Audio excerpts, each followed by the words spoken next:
I live like a capitalist every single day, Chank. I live as a capitalist, okay? I live when I believe. Katie Ellis resubscribed for 33 months.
Sean the Black says, she's my African princess. Katie Ellis gifted a sub to Skelloy.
Test, test.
Some may say that I'm late, but I'm never late. What's up, chat? Hello.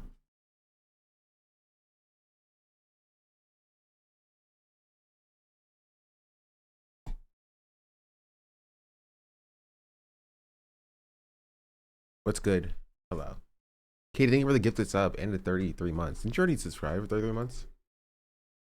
Or am I tripping?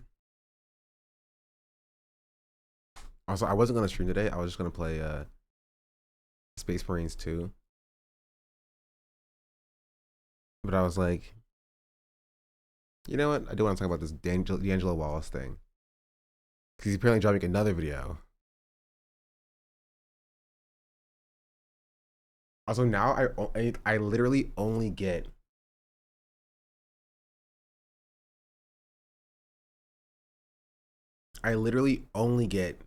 Stranger Things stuff now. What if Vecna kidnapped Mike instead of Holly?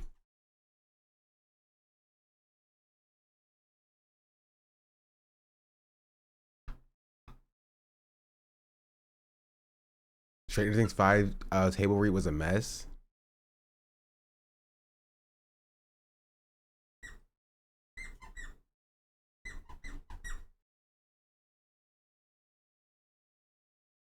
Next is here. You'd only watch Drew and moved on? No, it's worth it. Biggest plot hole in Stranger Things? Maybe we should start with this.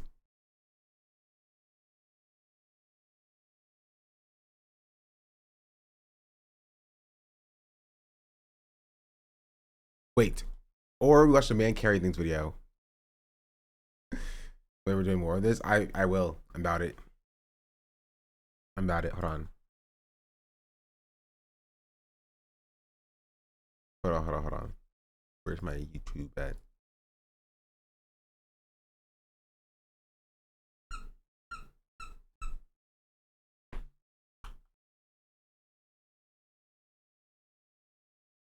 I bet the Chinese community has not realized the truth behind Vecna yet. He is a tree. That's what I'm saying, bro. That is what I'm saying.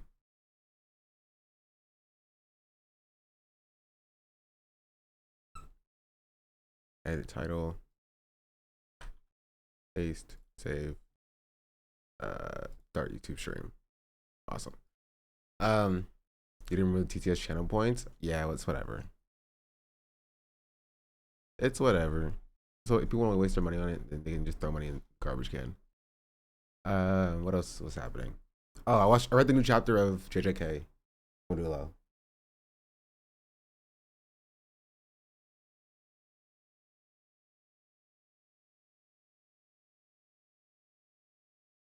And now I only get it's only 10 points. Yeah, it's fine. I don't know I don't know how to remove it, honestly. Oh, manage rewards.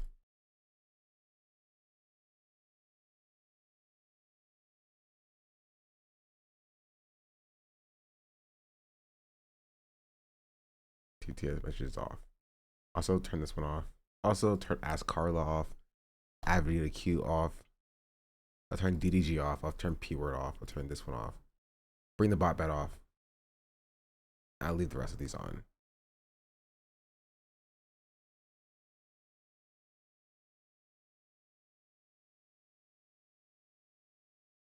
I don't save it, do I? Nah. It's fine. Cool. Let's, you know what? Why not just get started on a few Stranger Things videos? So Stranger Things is officially over. After 10 long years and 5 arguably. This also came up apparently on my feed too. Obama won't halt deportations of parents of kids brought to the U.S. illegally. Just to see. Oh my goodness! I only get Stranger Things videos or videos of this guy with his terrible hair. And I will not be clicking this. Thank you, YouTube. No, thank you. Don't recommend this channel to me. Arguably longer seasons, the hit Netflix show finally came to an end just a couple weeks ago. It did not go well. Were you guys happy with the ending of each of your characters? Mm-hmm. I think you guys are better writers than me. For like a solid week after the finale, it felt like every corner of the I internet love was Elle being like, I'm happy with the end of my character. She's dead. Or maybe she's not. Not even like the character gets closure of like, she died trying to protect something. It's like your character may or may not be dead. You don't know. And the Duffer Brothers also don't know. Elle's only not dead if they want her back for a sequel. Or a spin-off series where she's like an adult. And the Upside Down happens to exist once again, and she just happens to be living in the abyss or whatever. It's really you care more than Duffers. was coming These are out my in characters. I grew up with them. I just learned about them yesterday. mass to share their opinions on this final season. Some people praised it, a lot more seemed to despise it, and a concerning amount lost their f***ing minds. Conformity Gate, or the conspiracy that there was a secret 9th episode, took the internet by storm. Where did the term conformity come from? Like, how does it relate to Stranger Things? Theory to go absolutely nowhere. Now, with the release of the season 5 behind the scenes documentary, I'm already starting to see another wave of disappointed fans airing out their grievances, and for good reason. Personally, I didn't love season 5. In fact, I kind of thought it was the weakest by far. But it's not the season itself that's driven me to make this video. It's everything that's happened afterwards. Like, I really shouldn't have done any of these post-mortem This interviews. is a racket. This channel has 16K and got 1.3 million views. This channel has 1.1 million views. This channel has 200,000 views. Like, this is a racket. I should get on this, chat. I need to post my I just learned about Stranger Things and I already hate the ending video. Post a tree conspiracy? I should. Okay. He is a tree. He is indeed a tree.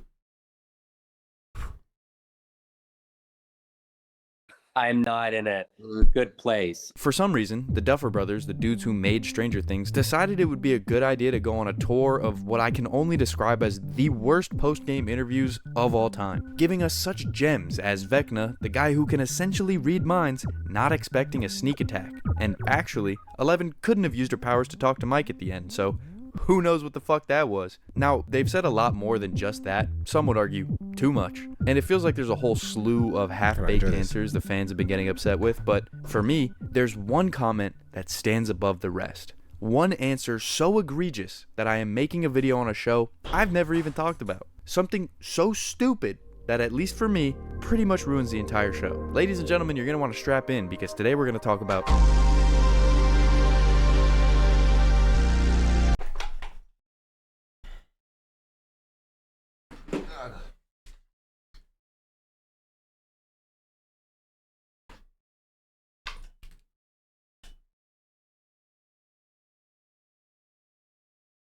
You heard of the discourse from the report? I heard him talk about D&D. Might be a collab for you too. I don't know. What about D&D? Does he want to play? I'm always down to play.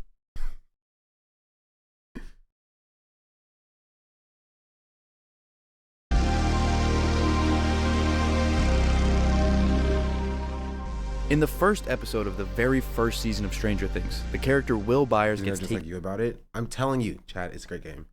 into the Upside Down by a Demogorgon. We know this, it's old news. However, in pursuit of Will, we get this scene.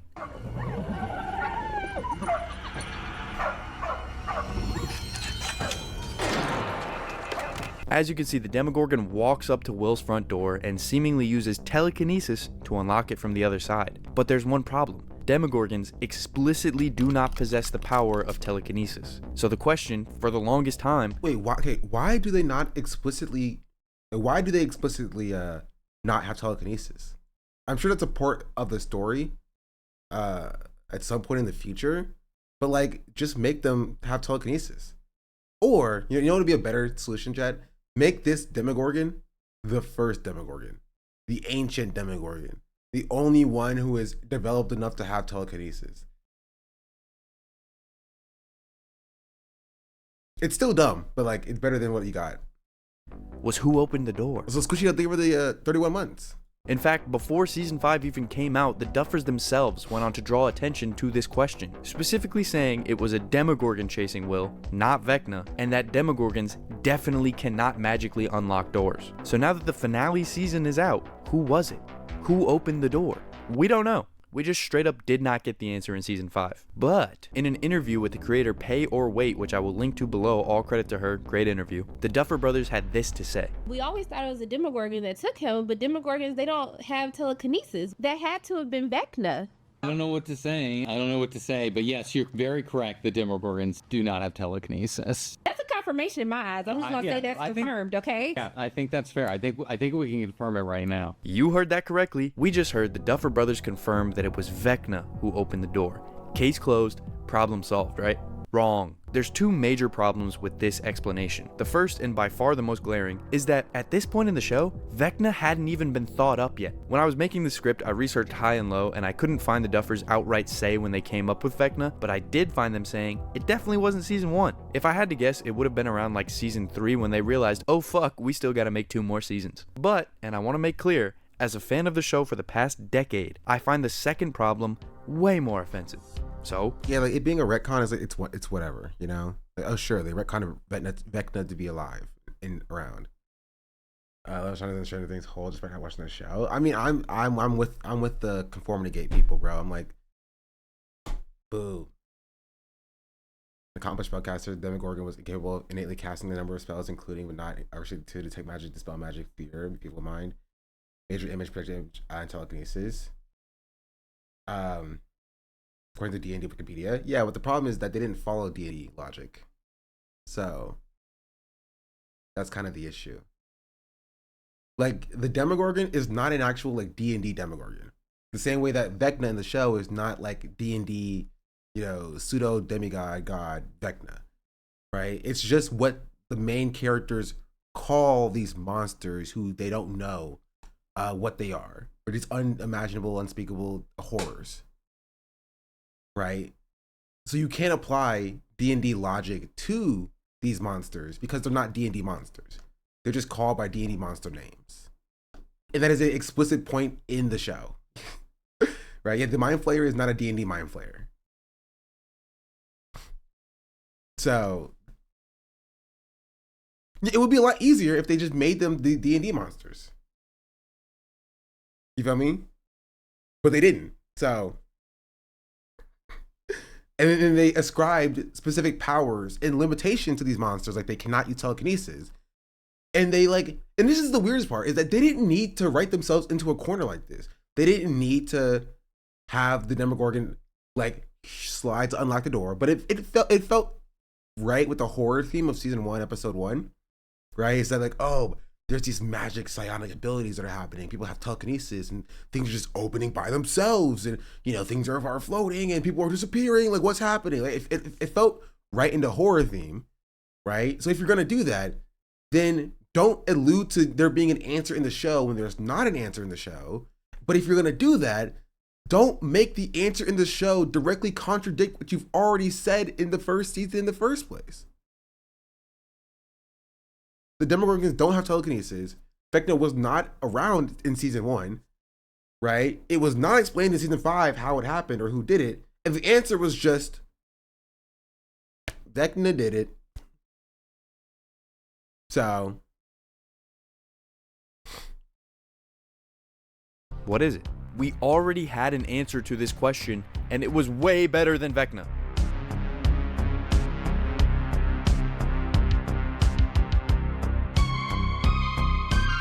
Going back to episode 1, there's a few key moments I need to highlight real quick. Number 1, the door gets telepathically unlocked, Will runs out of the house and towards the shed in his backyard. Number 2, despite no one else being home, as Will enters the shed, the door is already open and the light is already on. Number 3, when Hopper goes to investigate the shed, we hold on a frame of what appears to be a knocked over box that had previously been home to sleeping bags. In fact, we hold on this frame twice. Number 4, while sitting in the diner, 11 uses her telekinesis to shut off a fan. Do you see where I'm going with this? Later in episode 2, while looking at a picture of Mike and the gang, 11 is stunned and directly points out Will, to which Mike says, "You know Will?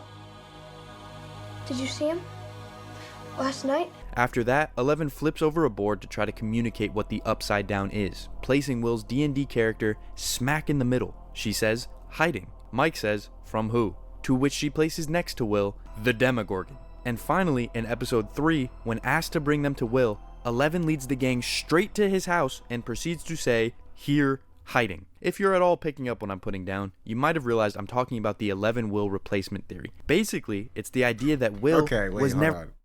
That's a new one to me. That's new. That's a new one.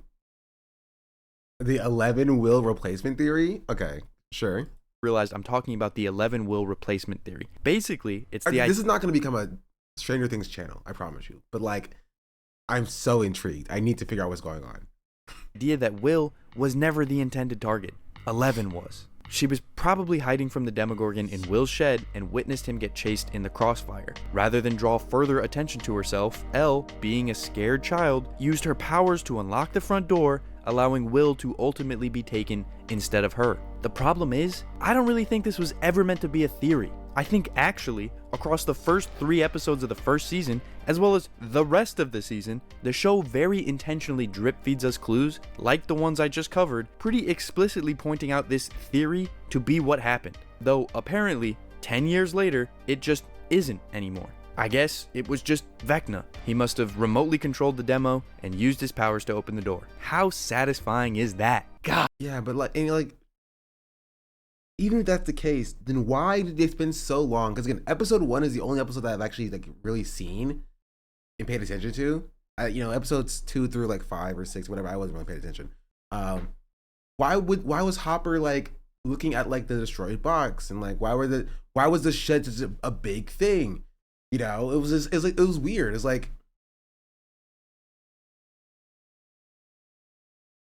God, I love the Duffer Brothers, and I love...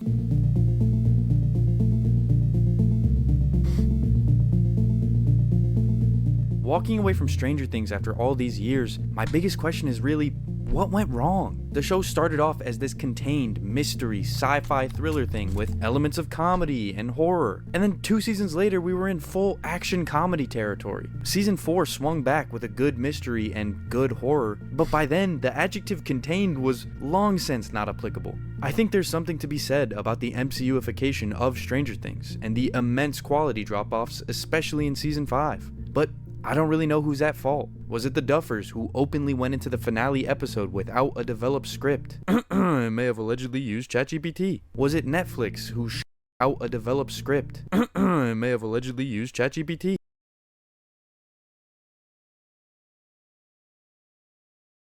Is that the ChatGPT logo?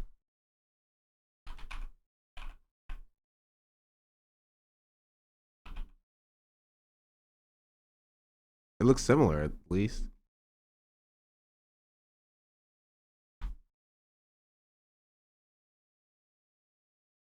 Was it Netflix who shot down the original idea for the show to be an anthology after season 1? Was it the fans for maybe overanalyzing and setting the expectations a little too high? Is it all 3? I don't know.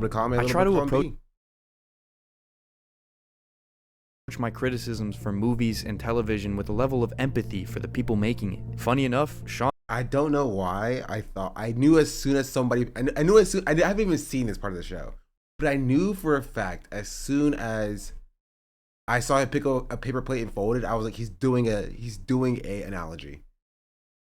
He's doing an analogy right now. For movies and television with a level of empathy for the people making it. And yeah, that's what he was doing. He was doing an analogy. Funny enough, Sean Levy, the last victim of my empathy, also worked on Stranger Things. But in this case, I just don't know. I'd love to say the Duffer Brothers didn't just lose the sauce. I'd love to just say the evil corporate overlords squeezed what was once a perfect show for everything it could possibly have, and then some. But when you parade around actively retconning things from the best part of your show, when you retroactively change great, subtle storytelling on a whim, all to justify what was probably 2 seasons too many, my empathy dwindles fast. I think Stranger Things 5 is really a lesson in speaking less and doing more. I wouldn't be making this video if they didn't... Okay, sorry. We're moving on. I want to watch this video so bad, but like... We'll save it. If we have time. If we have time, get to this. I do wanna talk about this video though. One of the largest financial creators on. I haven't seen it. So.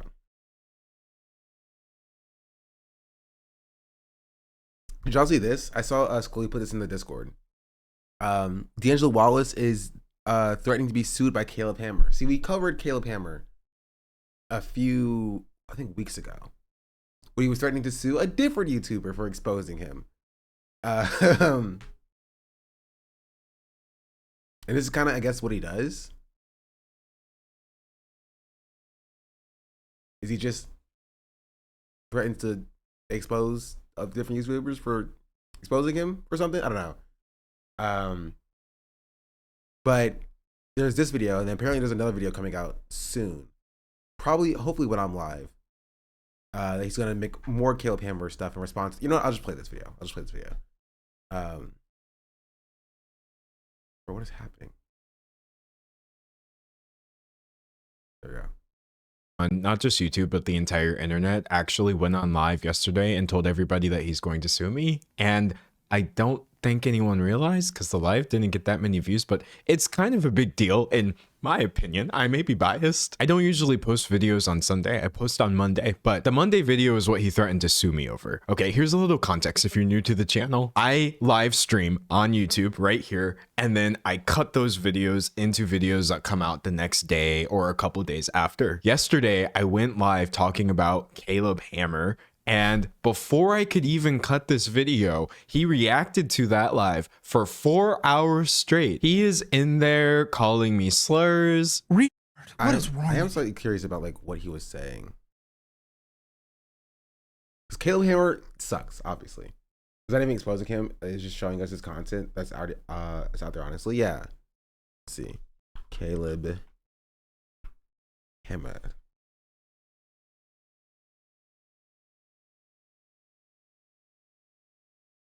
Where's he stream?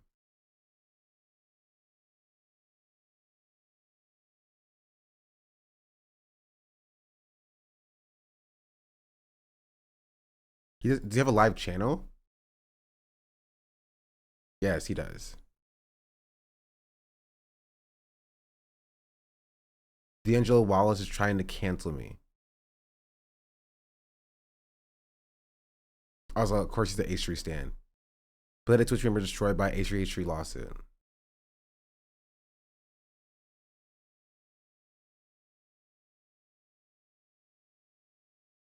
Members only? Oh, he reposted it here. Someone made a video about us during it apparently, and I heard it was some sloppy trash, so I was like, fuck. Wait, but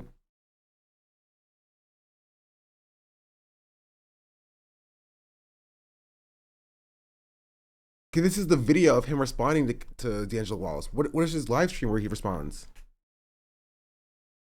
I guess maybe this is the live stream. I'm just trying to figure out the timeline here.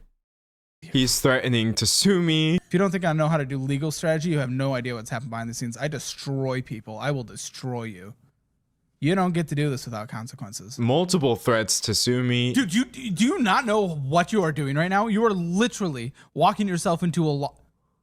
I'm talking to my lawyers on Monday or Tuesday, whichever one I have more time on. He's just, in general, it's a crash out of biblical proportions. I don't want to hear it. You've never helped one person in your damn life, and you'll never be remembered for anything. You have no legacy. You're pathetic. You're a slop commentator. You are nothing. Sit the down, no contributor of anything in this entire world. Shut the up. You were gone for a year and no one cared and no one's life changed. Also, can I just say, it doesn't even feel like he has that dog in him. You know what I mean? It doesn't even feel like he has that dog in him. I don't even believe what he's selling me right now. You know? Like, am I supposed to believe that he's like angry and upset right now? It doesn't feel like it. It does feel like he's autopiloting to be like, you know, like somebody made a video about me. I guess I have to be mad about it. At least he's slightly racist. I mean, slightly maybe understand me. We'll see. But yeah, at least be slightly racist. Your life is giving an opinion on a subject you're not even qualified to give advice on. Yeah. At least H3, the rage is believable. Yeah, like at least he's like yelling and he's like, you know, he's not like, it doesn't feel like he's taping the podcast in his parents' basement where his mom gets mad at him if he yells too loud. But it does feel like that for Caleb Hammer, you know? It does feel like for him, he needs to keep his volume down. And so he's like whisper yelling a little bit. Shut up, bitch. I'm a little stunned. I won't lie. So this is just a little acknowledgement of that. I'm sort of gathering my bearings and I'm going to put out a slightly more coherent response to that later. In fact, I'm going to post it tomorrow when I would have posted this video that you're watching today. I'm going to tell you right now, that's today, Chad. So we're going to watch that video when it comes out. Hopefully it comes out after we finish this video. Isn't going to be some sort of back and forth. This is not Kendrick versus Drake, because if it was, Caleb would be J. Cole, okay? Also, by the way, I was proven right once again. Remember when I talked about Notepad and people were like, oh, I use Notepad++, Notepad++. Well, Notepad++ was compromised at an infrastructure level, and if you downloaded or updated it after September 2025 or before December 2025, an unknown state-sponsored actor has compromised your machine. So I would delete it.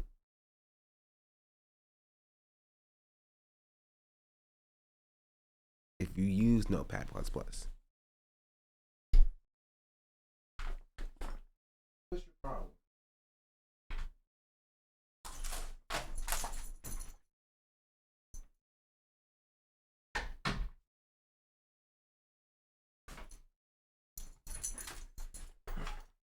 Sean the Black says, she's my African princess. Voltrunner just subscribed. No. Go sit. Go sit.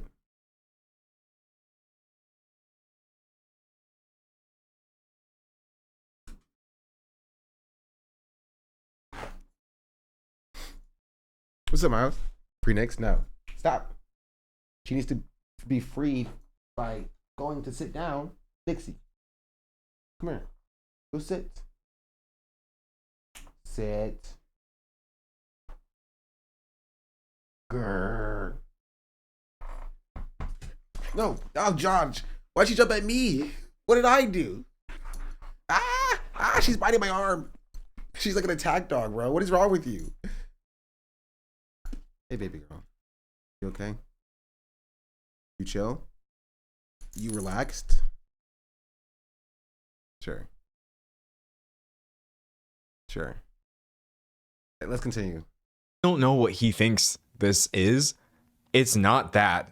So you go ahead and watch this video. I'm going to leave it up to you to decide if you think this is worth suing me over. And then tomorrow, in about 24 hours from right now when this video goes up, I'll come back and we'll talk about some other things. I didn't have time to get into this video, but oh, if you want to sue me over this, you're going to hate tomorrow's video. Wait, did he go live? This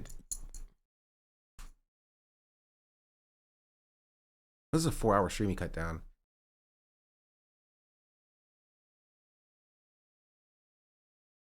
Video, Caleb. Anyways, enjoy. Unless you're Caleb Hammer.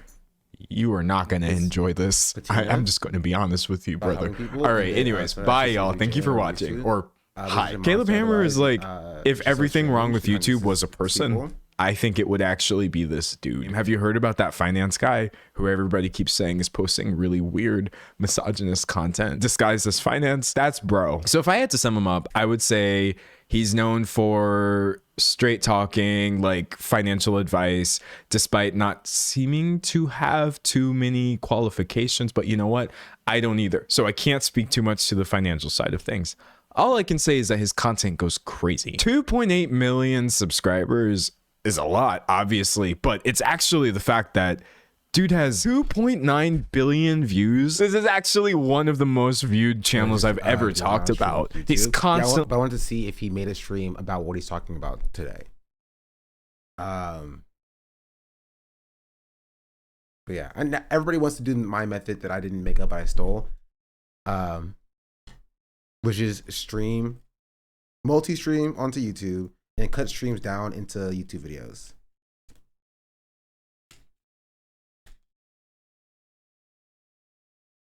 Going viral, and it's not even just on this platform either, right? If I pull them up on TikTok, you've got 179 million likes.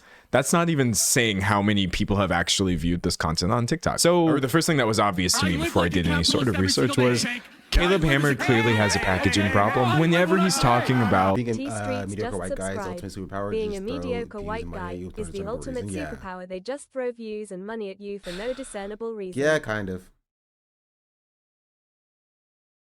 a woman, the video titles are actually insane. So here's a man, for example.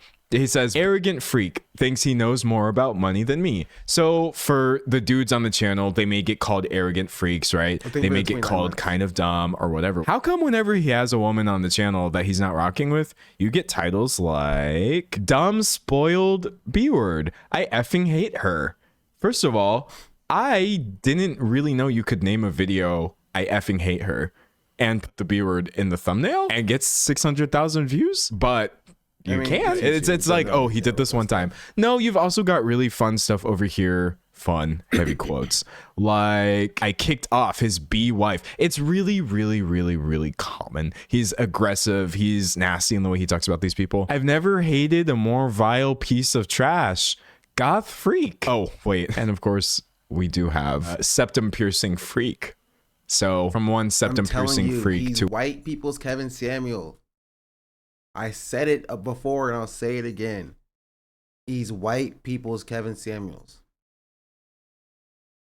Another. I'm sure this is not going to be an excruciating watch at all. Someone said incel vibes for sure. Oh, just you wait. Anyways, it is absolutely a gender bias. You have this dude on here, right here on the left, who is actually a deadbeat. I went through this episode. Bro is a freeloader out here wasting his partner's money, spending it all on OnlyFans. Hey, and Caleb Hammer, he's not gay. He categorically is straight. And he will threaten to sue you. Not for calling him gay, but for saying that he's a disgusting piece of human garbage.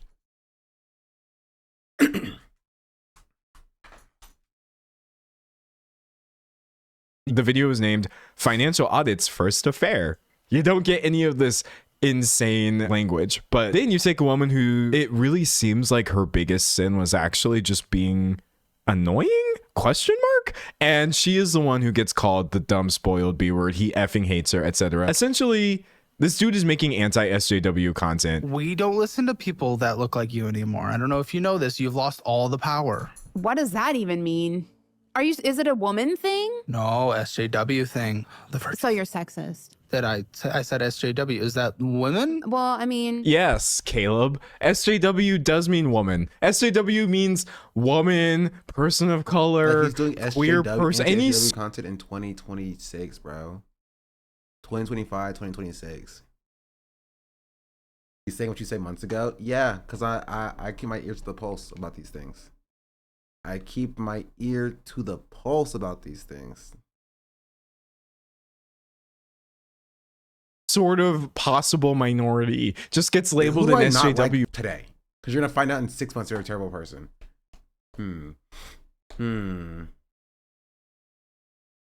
Let's see.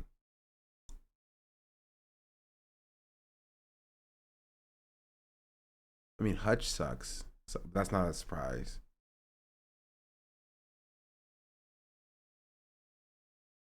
Box sucks. I have to think about it. I have to think about it. I know him when he was harassing Frogan and Denims. Yeah. Sucks. Especially the Caleb video maybe last year, and I was so put off immediately. I don't know how people watch that. People like people being messy. So they view what he does as like, you know, messy drama content. Everybody loves drama content. But he does it in a way that's like so mean-spirited and unproductive. So that's that. I don't know. I have to think about who I don't like.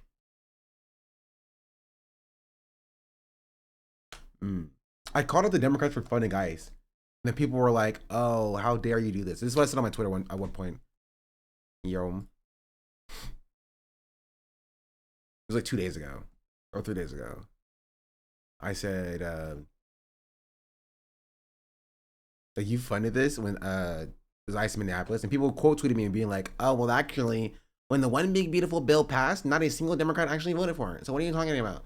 Not even getting to the fact that like Democrats funded this when they were in power, right? In 2020 and 2024, right?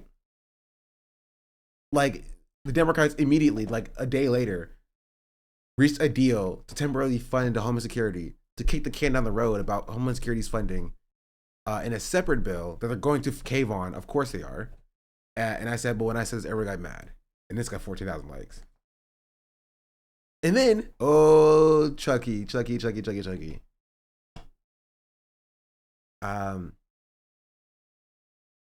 Oh, also, okay. Did y'all see Will Stancil? I think I talked about it briefly, but Will Stancil also fell out of favor, which is why you never hand it to a quirked up white boy, because he will let you down.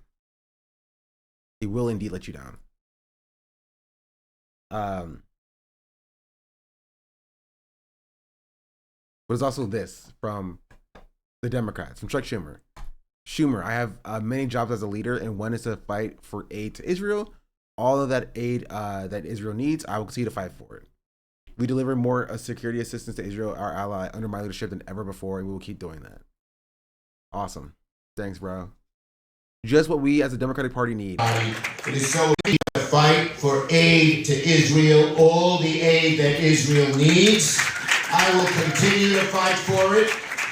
And we delivered more security assistance to Israel, our ally, under my leadership than ever before. We will keep doing that, everybody. It is so important to give Israel what it needs and to protect itself from the many in that difficult region who want to wipe Israel off the face of the map. We have to do everything to do that. We have to do everything to ensure that the delicate ceasefire secured last year paves the way to lasting peace, where people can live side by side, as many have mentioned, in a two-state solution. The fight for aid to Israel, all the aid that Israel needs. I will continue to fight for it. Thanks, bro.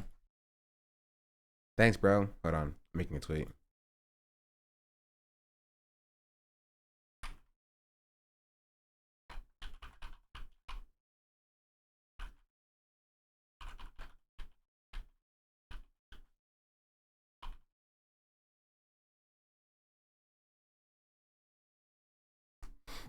Is Schumer in the files? Honestly, I think he's doing this for the love of the game.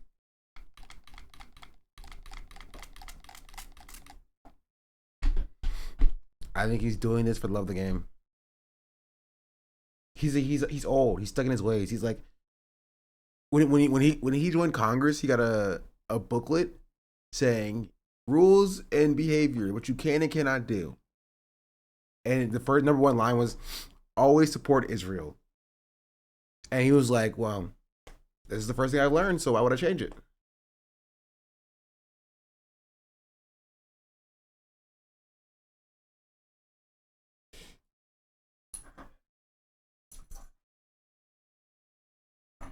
Anyway, let's get back to D'Angelo. We can talk more about Schumer and Israel and the stranglehold that U.S. politicians have. I live like a capitalist every single day, Shank. I live as a capitalist. Okay? I live when I believe. Danny Artemis just subscribed. Just 11 months, insanely but running in unpopular. between classes iron. Like, this is how you know it's bad, because like they're not even appealing to the right wingers, because right wingers also don't like Israel, because like independents don't like Israel, conservatives don't like Israel, leftists don't like Israel, liberals don't like Israel. Like, they're not appealing to anybody. They're just like, yo, we have to love Israel. Why would we not? That's a non-starter. They didn't stay for the 11 months. Much appreciated. You for merely existing. But hold on. I don't know what SJW is, but Social you like to justice talk warrior? over women all the time. I talk over everybody, including myself. You can't talk over yourself. Oh, yes, I do. And that's why I flubbed so many words. If you're thinking to yourself, he sounds stupid. I have so many clips of this man, not too many. He sounds stupid in every single one of them, while simultaneously saying stuff that is equally harmful. It's actually pretty painful. I talk faster than I think. I don't know what I'm saying half the time. Well, then maybe you should stop and think for a minute. We don't listen to people like you anymore. We really don't. You guys have no power. You guys were like 0.5% of the population. He actually sounds like a toddler. We don't listen to people like you anymore. He kind of sounds like an SJW. He kind of sounds triggered, but you know what? It's okay. It's okay. So what with him being anti-SJW content in the year of our Lord 2026, what does that mean exactly? You're thinking, well, they must have evolved some kind of way if we've been doing this for like 10, 15 years, etc. No, it's the same thing. It's taking people who use different pronouns, who look different ways, and presenting them to your audience as if like, oh, you're an absolute freak. Here, I've got the goth freak for you right here. I mean, I do identify as it as well. Do you actually? I accept all pronouns, you know.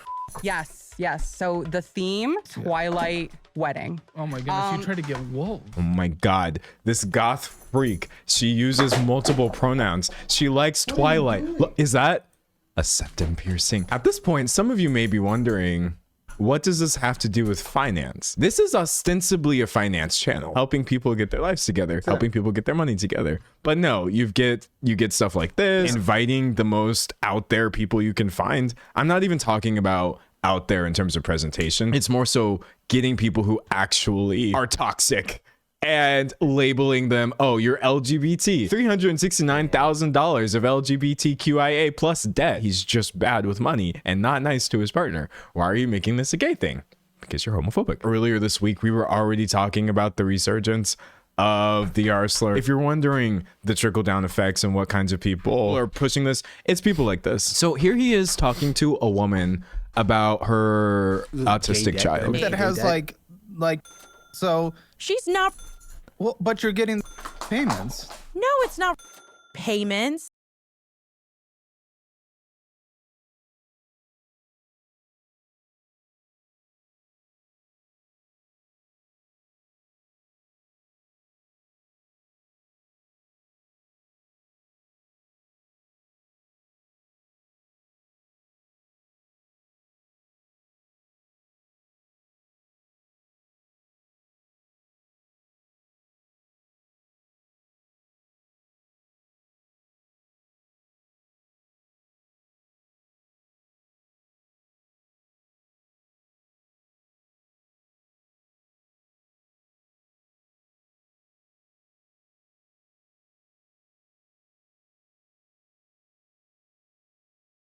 She just keeps throwing her bone around. Look at her. What is she doing?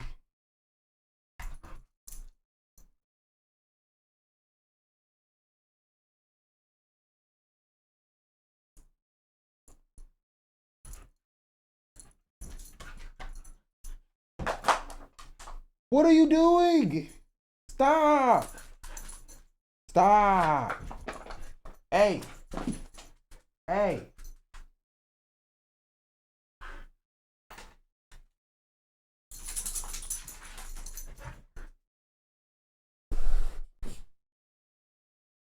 Come on. Ready? Go get it. Go get it.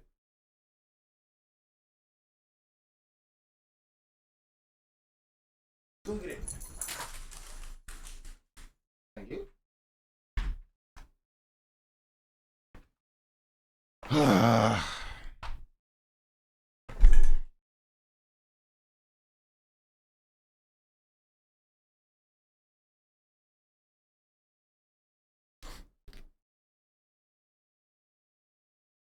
We're good now.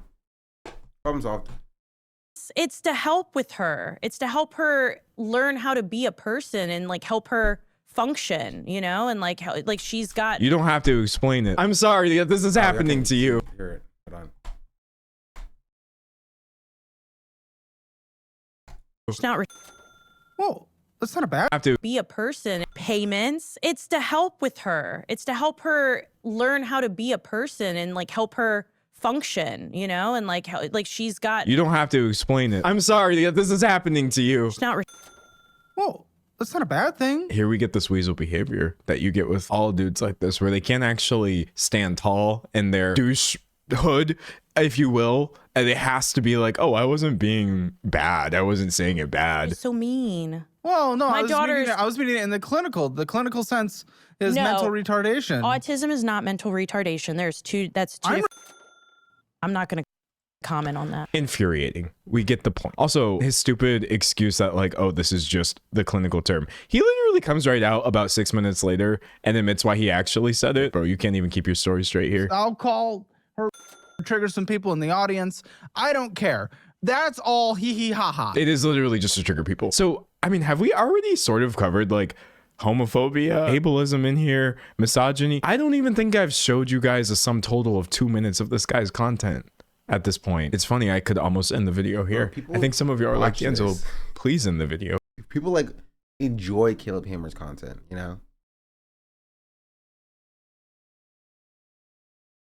Like he hasn't even gotten to like D'Angelo Wallace hasn't even gotten to like meat of his content. Right? It's all been like rhetoric and optics so far. You know?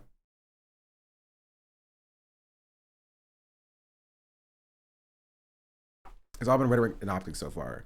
But like, we haven't even gotten to why his content itself is bad.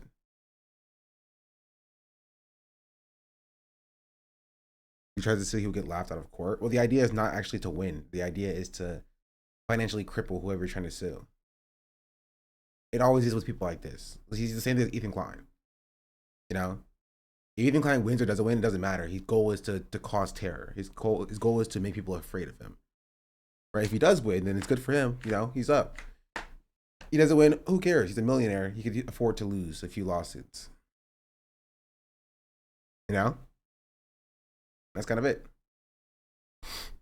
I live like a capitalist every single day, Shank.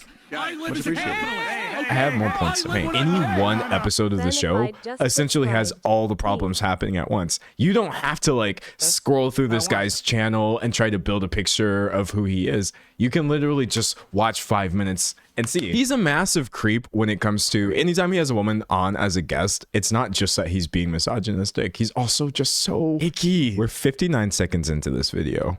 Mind you, this is actually among the first things he's about to say to her. Am I able to consent to roast you and whatnot and stuff before I go into this whole thing? Absolutely. Okay, then why the f are your tits pointed to the ceiling? And then why this? Because well, you never seen a goth person? The idea of actually commenting on somebody's body like this within a minute of encountering them is wild to me. I don't know how much strange content you have to be consuming on a daily basis where you're like, this is appropriate first-impression material. Sorry, it's not pertinent to the video itself.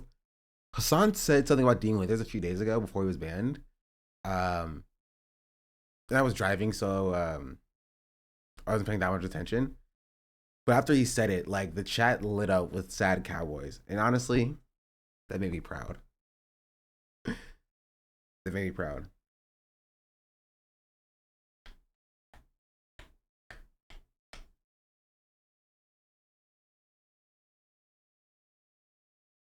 Now all we do is we have to get the mods of Hasan's chat to enable sad cowboy as a channel emote. So not only my subs can use it. It's so funny. First I do this mention. It's such a funny picture, bro. I'm telling you, I remember when I first saw it, I was dying laughing. I was dying laughing. I still do whenever I see it. I'm gonna mention your body. No, dude. God, this is such weird this is such weird content to be the meta right now. It is so weird that this is the meta. Also, we have this really painful conversation about being alt. You know what's funny? The shade name is Clown White. So we love that. I mean, if you look at the alt community, it's hard to find a good alternative community like Gothic. There's an alternative community. Are you a that community dense? that Like, is you don't just alternative? Well, isn't like everyone alternative? I mean, I guess you could alternative argue that. to what? He's so stupid. He's not only stupid. It's not the kind of stupidity where you can just write off everything he does as, oh, he's harmless because he's not very smart. He is pretty harmful and also it's kind of like when people say like, what do you mean the black community? Black is a color. He's like, okay. And again, I don't think he's stupid. I think he's malicious. Well, okay, I think he is stupid. But I think he's also malicious, you know? Like, I think he goes out of his way. Because using context clues, you can figure out what alt means. You know? Like he could do that if he wanted to, but it's a part of his content to position who he's talking to as being, you know, weird and quirky and a freak and not normal. You know what I mean?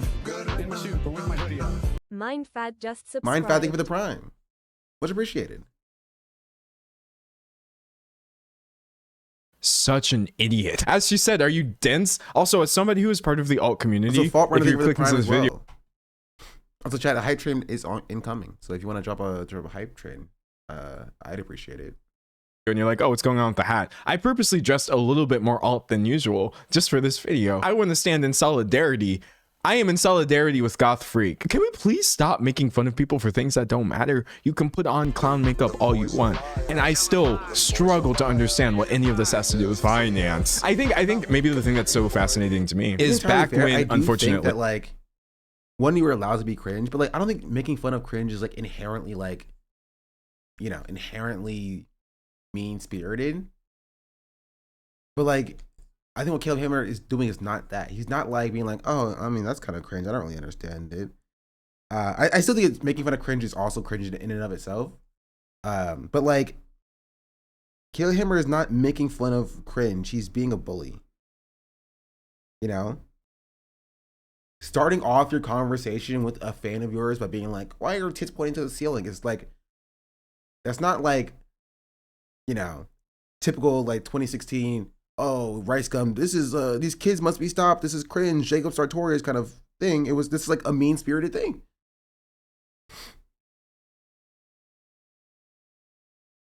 Saying someone joined something is cringe is just bullying? Not necessarily. I don't think that's inherently bullying.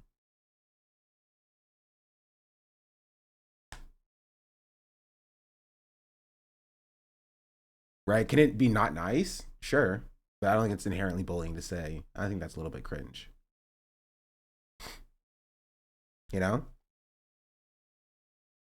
It's cringe to put other people down for liking something, even if it's not commonly accepted or cool. I've never been able to find people being themselves to be cringe. I just don't know how to navigate that. I mean, I don't disagree. But like, I don't think it is inherently because everybody has different tolerances for what they think is like cringe or not. Cringe is like a subjective term. It's not like objective descriptor of like what somebody's content is, you know? It's like, I don't think it is inherently like a again, it's mean. It is mean. Things can be mean without being bullying.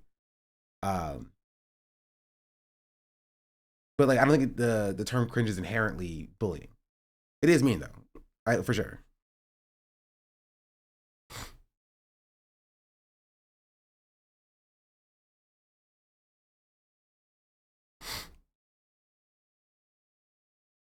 I was radicalized by anti-SJW content like 10 years ago. The people making it at least try to seem cooler than the people they were talking about. It didn't work. And you would only really seem cooler to a teenager or like a deeply uncritical person. But yeah, I think this doesn't work anymore. People have voices. No one even gets triggered. She's not actually mad. Even the other woman was very calmly explaining, like, why are you talking about people this way? You shouldn't be using slurs to refer to people who have autism. But because he is like going there, if you will, you have all these people sort of hailing him as like the resurgence of anti-SJW content. Nature's healing. And that's so funny because he's like,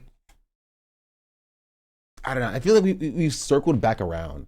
It used to be like if you were like anti-SJW, you were like a Steven Crowder, Ben Shapiro, like you were like ugly on the inside and out, and like, but you were like seen as like logical or whatever. Mags don't care about your feelings, kind of thing. And then you got to like the Andrew Tate of it, where like you saw, instead of it being like incel 4chan culture, now you saw misogynistic, you know, alpha male, like anti-SJW culture. Manosphere stuff. And now we circle back around to ditching the alpha male stereotype to seeing this like soft boy aesthetic, you know, uncool, also ugly person, you know, positioning himself as like better. All right, so we're going full circle back into anti-SJW territory for people who have no right to speak on that.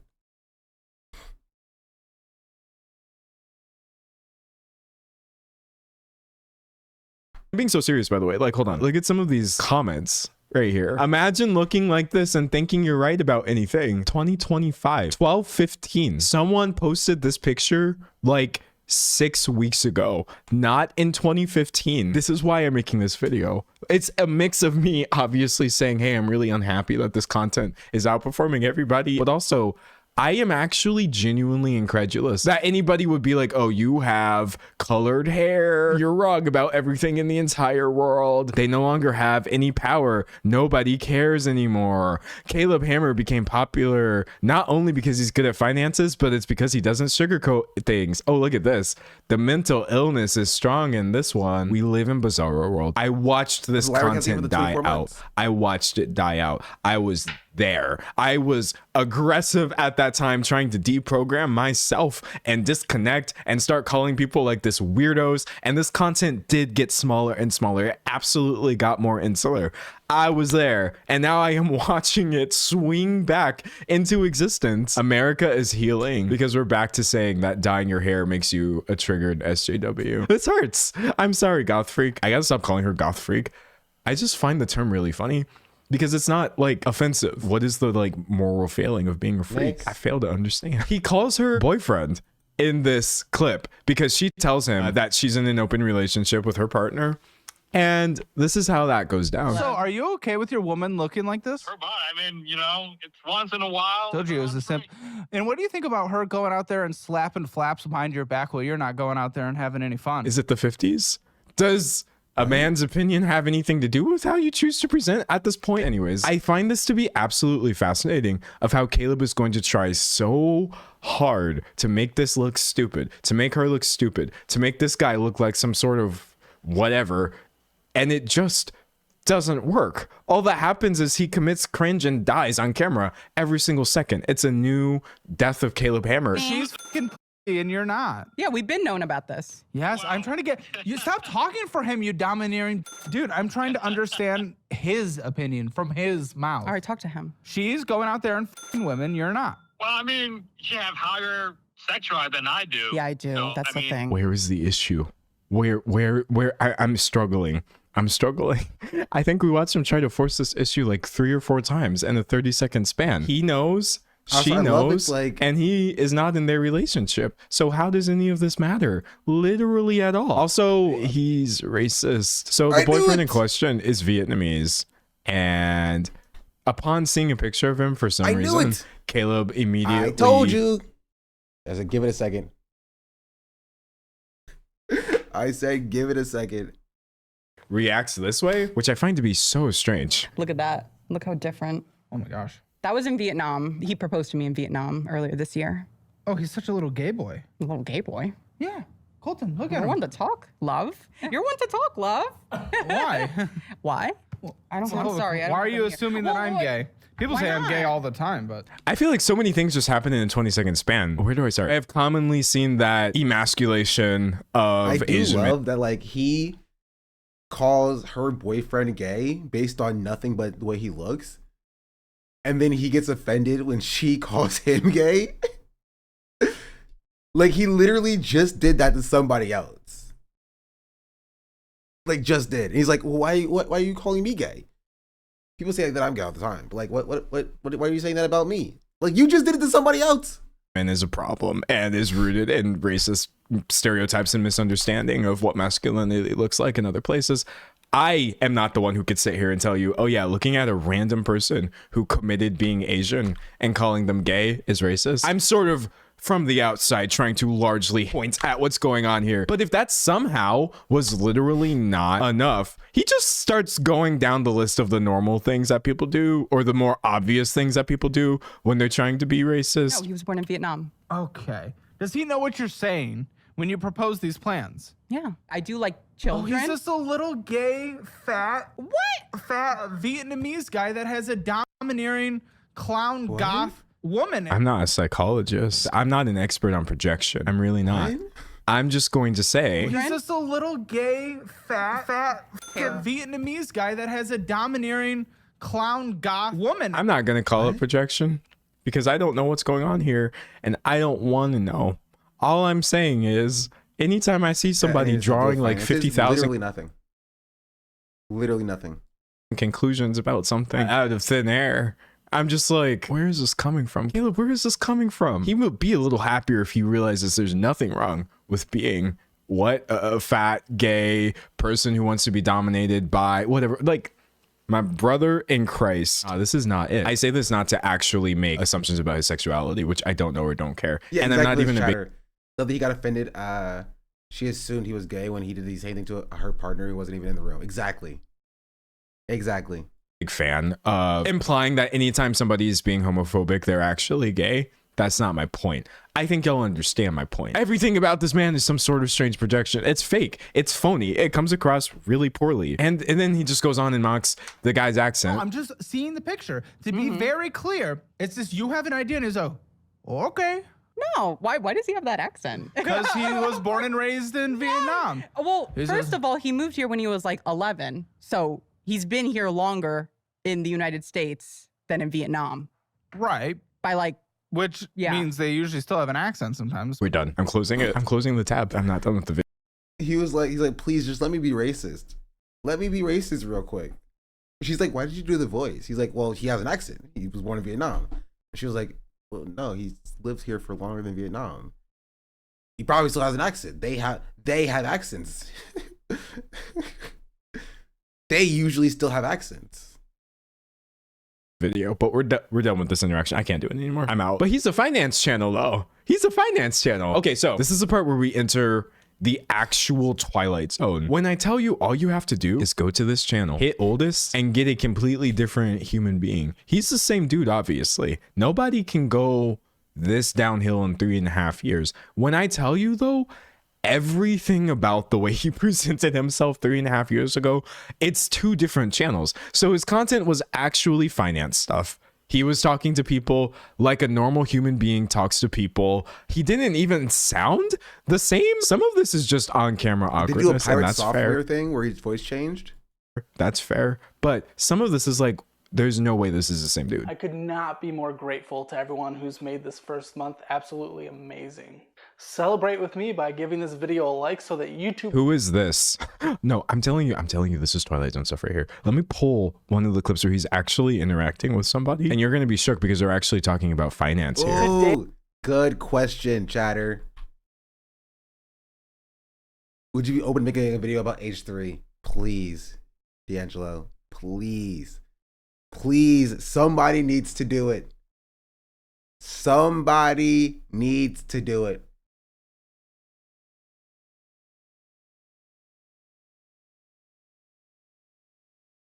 Finance here. 2 lawsuits? Listen.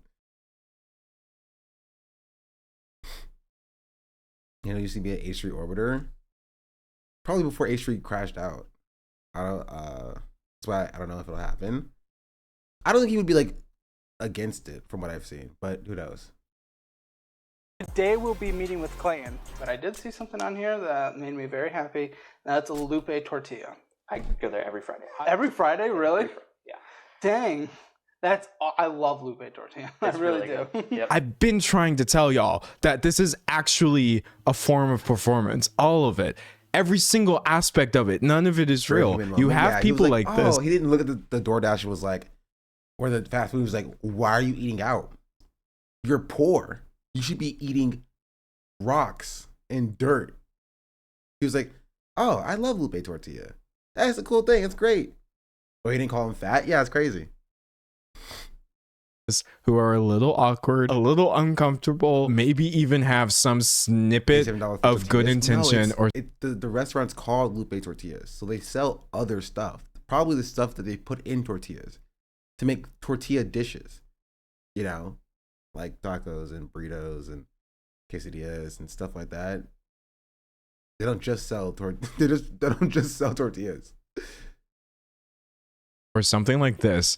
And they realize, oh, here is a way to be that is about putting other people down. It's not actually about addressing anything that is bothering me, et cetera, et cetera. So no, like, dude, when I saw what his older content was like, I was like, I could have told you he was a fraud, but I didn't think it was to this extent at all. That is inceldom though, by the way, like doubling down on, I'm actually just going to start being really hateful to women because that's easier than working on anything that has to do with myself.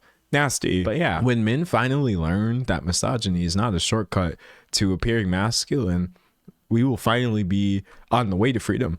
And then when men finally learn that actually appearing masculine I don't necessarily know if he cares about that. Is that crazy of me to say? Like, I'm not saying that like D'Angelo is like fully incorrect or anything, but I don't think he cares about like being masculine or coming across as masculine or things like that. I think it literally is. I think he's misogynistic. I think he hates women. I think it's a money play. Him being inflammatory makes him more money, so he just is inflammatory. You know? A joke and not necessary or important at all will be free, but we're not there yet. So look at this. Everybody was really happy to see his growth in the beginning. Caleb just featured on Graham Stephan's channel, and you have Caleb right here on Reddit. By the way, Caleb's account, his Reddit account, is going to come back up because there's some stuff there that's like, brother, no. Caleb went on this dude's channel, Graham Stephan. You have someone on Reddit complaining that they don't like Graham's YouTube thumbnails or his packaging, and this is Caleb's response to that. I don't want to get into the negative convos, but I feel I should respond to this. The platform essentially forces content creators to create these kinds of thumbnails, referring to Graham's thumbnails. And once you know which thumbnails work, you are forced to use them. So says Caleb 3 years ago. If you use something that does not get an instant amount of certain clicks within the first hour, your video will not be put in front of people. Trust me, creators do not enjoy this, but we are forced to play the game. Somebody right here said, that's what the Nazi said too. I'm going to leave that comment in the air. It's funny because Caleb wasn't even talking about himself. At this point, when Caleb posted that, his thumbnails were fine.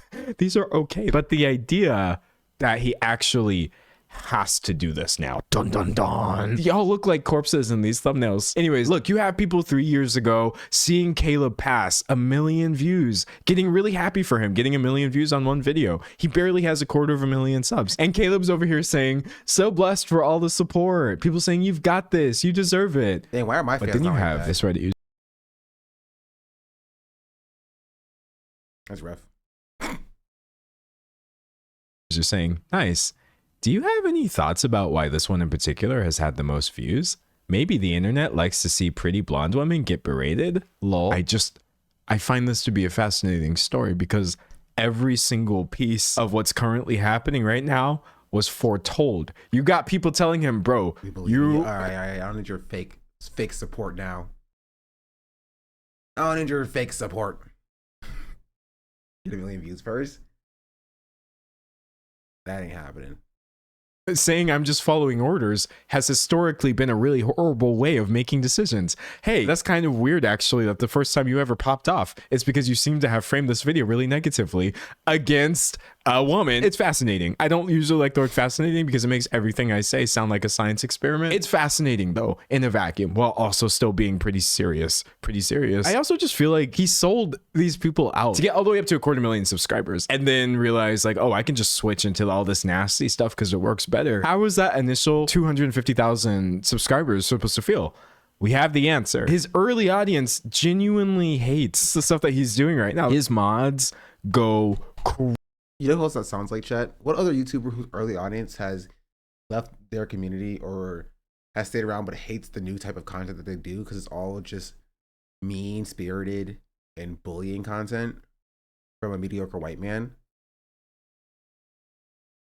Shot in the flag. I'm not a mediocre white man. If anything, I am a above average white man. Okay, put some respect on my name.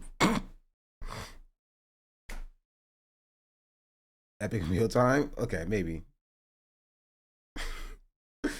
There's obviously Ethan Klein during Black History Month. Listen, if I'm any type of white man, it would be an above average white man. I will never be a mediocre white man. Don't put that on me. Crazy deleting any and everything on his subreddit. You have people talking about his course. He was trying to sell everybody a $1,000 course, which we'll get into in a second. And sorry, this post has been removed by the moderators of Caleb Hammer. But and moderators removing any posts that are slightly critical from the subreddit. So there has to be a secondary subreddit that pops up to talk about what you can't talk about on the main subreddit. I wonder what that sounds like. Who that sounds like.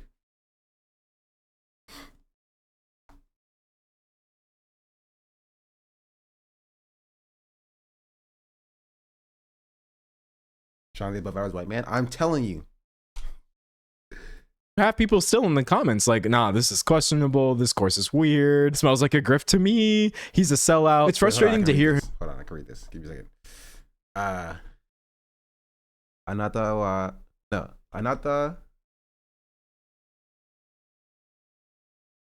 na ra. Hold on. I'm reading it. Anata na ra de ki mas yo. It's been freaking years. Good job. Thank you. Thank you.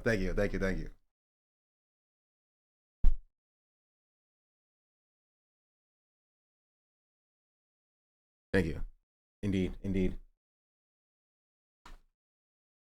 Matashi wa star. Doing low-key working for me 2 years later. Because I'll start studying Japanese together. I'm going to Japan this year or next year. No, I want to go before I retire from streaming, so I have to go this year. Above average Japanese man as well, some would say. Him using language that sounds like the financial grifters on YouTube. Baby, he is the financial grifters on YouTube. I'm gonna tell you right now. They delete stuff about his content in general. Caleb has jumped the shark. I think it's become more of a drama channel than anything. Sorry, this post has been removed by the moderators of Caleb Hammer. This next one is actually funny. This next one is actually genuinely funny to me. They also delete posts of people rightfully upset at their deleting posts. Caleb and his team are actively suppressing negative comments on the investing program on his channel. Sorry. And listen, this post has been... Obviously, nobody likes snark pages. You know what I mean? Obviously, it would be beneficial to the entire world if there was like not dedicated places to like hate on specific people. But when you are being harmful, right, and doing harm, and you are banning your fans who are talking about that harm, what's the next logical step except for them making their own community where they're at least allowed to talk about their issues? You know what I mean? Depends on who is in the burn book. No, I mean, I think holistically snark pages are not like productive, right? But they are bred out of the conditions that are created by, you know, a lack of allowance for like discourse per se, for a lot of them. Not all of them obviously, but for a lot of them. When you try to silence criticism, the worse it gets, to be honest. Yeah, because you'll always have as a creator a base of haters that will hate you for no reason, right? Or maybe for legitimate reasons, but hate you like more than is necessary, right? But it only really becomes a problem when your fans, right, who are the most dedicated to enjoying your content and liking you, right, are pushed out of your space for being and having legitimate criticisms, and then they become like very you know, staunch haters.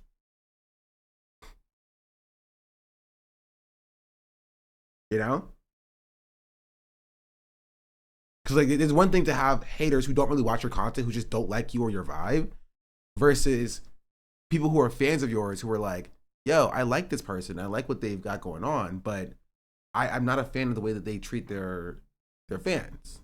And then you're turning the people who, you know, had a lot of energy for supporting you into rabid haters. Right? And you can mitigate that. You're never going to remove that, but you can mitigate that by not stifling legitimate discourse and legitimate criticisms about you from these spaces. Been removed by the moderators of Caleb Hammer. He essentially just ignored them or tried to minimize them and put them in a box, or essentially kick them out of the community and be like, okay, well, it's not about you guys. Thanks for the money. But now I figured out spam the hate woman button is going to get me way more support than y'all could ever give me. I find that to be really, really, really gross. When he first started, he used to mock these courses, lol. He's literally the epitome of what he once mocked. If you're like, okay, well, I mean, D'Angelo, is he inconsistent? Like people like this are just inconsistent. That's it. They are inconsistent. They don't believe anything. They don't have any beliefs. They're inconsistent. At least helping the people on the show? Obviously the answer is no. But I really like this person who did an AMA. They were asked like, hey, how much of the conversation did you feel was for entertainment value versus concrete advice you took into the future? How much of the conversation? Because apparently Hasan is nasty. Hasan gross. Dang, Daniel's audience does not like Hasan. Did you feel was for entertainment value versus concrete advice you took into the future and your finances? And they said, I technically wasn't doing that bad financially. He had to, quote, find other things to push back on that weren't necessarily conducive or productive. Someone said, if you could go back in time and never appear on the show, would you? And they said, yes, because I didn't really gain much. And I didn't. Was mentioned. They hate him, OMG.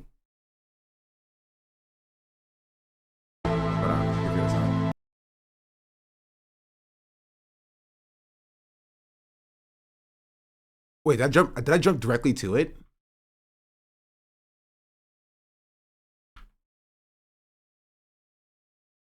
Did you just for real say Asmongold is funny? It's skill. It is skill. Getting back into it. This is Asmongold fans in D'Angelo's chat. Oh yeah. So this person also said, besides saying that they felt like it was entertainment over education, someone said, if you could go back in time and never appear on the show, would you? And they said, yes, because I didn't really gain much and I didn't get to contribute to the conversation as I thought. And I'm glad you're shutting this down. Wait, what happened? Okay.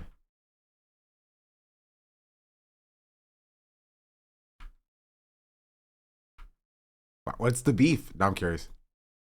You know what? Actually, I'm already here. Chat. I don't want to talk about people who talking about them always turns into this. There are definitely some people on YouTube where whenever you bring up their name, everything just starts getting really heated. I promise you, it doesn't matter. I don't have anything to add to these conversations. So anybody who is like deeply controversial and whose name has turned into a hot button topic or whatever, that's not why I'm streaming. I don't care about stand-based wars. It's so uninteresting to me. This is not why I log on. Agree with Free Palestine. We just don't have to like everyone that says it. What's the beef? Hold on. How did this conversation start? Chat, can we please move on from Hasan?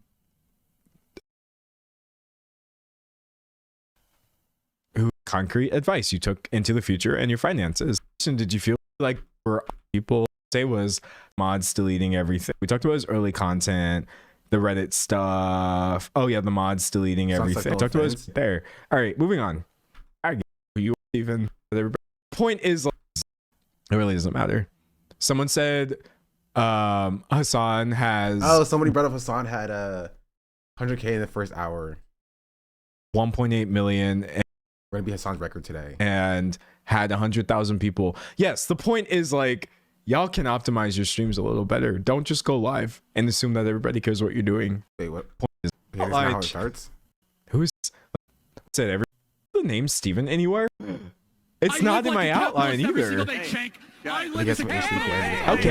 well, that was odd. Anyways, what Caleb is doing right now doesn't really matter that much. It really doesn't matter. Someone said Hasan has 1.8 million and had 100,000 people. Yes, the point is, like, y'all can optimize your streams a little better. Don't just go live and assume that everybody cares what you're doing. They probably don't. Anyways, moving on. Sorry, Steven. If you're watching this, I don't even know who you are. You Maggie probably think of it the 16 months, and most Luciferian chat to think of it the 10 months or 12 months. Just bring on Hasan, I did. That's the first thing I did. Projected into my thoughts, and then I just started dragging you. That was a glitch. That was a glitch right there. All right, moving on. Wait, so I want to talk about offhandedly mentioned Hasan. Hold on. So we talked about his early content, the Reddit stuff. Oh yeah, the mods deleting everything. Oh yeah, okay. What I was gonna say was, so we've already kind of gotten into, obviously this content is not helping people at this point. I mean, but that's like, just what chat does. Is it even helping the people who are on the show? Obviously, the answer is no. But I really like this person who did an AMA. They were asked, like, hey, how much of the conversation did you feel was for we can't see who's sending these messages, but entertainment value versus concrete advice you took into the future and your finances? Kyle Girl's thinking for the 7 months as well. Much appreciated. Just acknowledging the show's entertainment. And they said, I'll try to keep it brief. This was such a good question. For me in particular, I think there was a bigger fundamental. All the Hasan haters in chat. Hasan streams too long. LOL. What's bad about Hasan? Ew, the dog shocker. Hasan is probably botting. Cultural/value disconnect. He has a lot of where Hasan I haters. technically wasn't. Are they swerves? No, it's probably just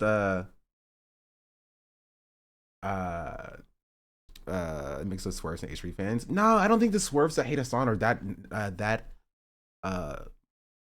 numerous. I don't think the swerves on the internet are that numerous. it's mostly like H3 haters. They are? No, I don't think so. They're on H3? Sure, but I think the H3 fans who hate Hasan are just more numerous than the swerves. Right? I'm not saying that swerves like don't exist, but I'm just saying that they're just like not as numerous as the other sections of Hasan haters, you know? Isn't doing that bad financially, so rather than the usual taquitos type of rating. Yeah, but I can see H3 fans being in D'Angelo's base. They are, but they share an audience, is what I'm saying. Yeah, but I don't think it's. I genuinely don't think it's that meaningful. In number. He had to, quote, find other things to push back on that weren't necessarily conducive or productive.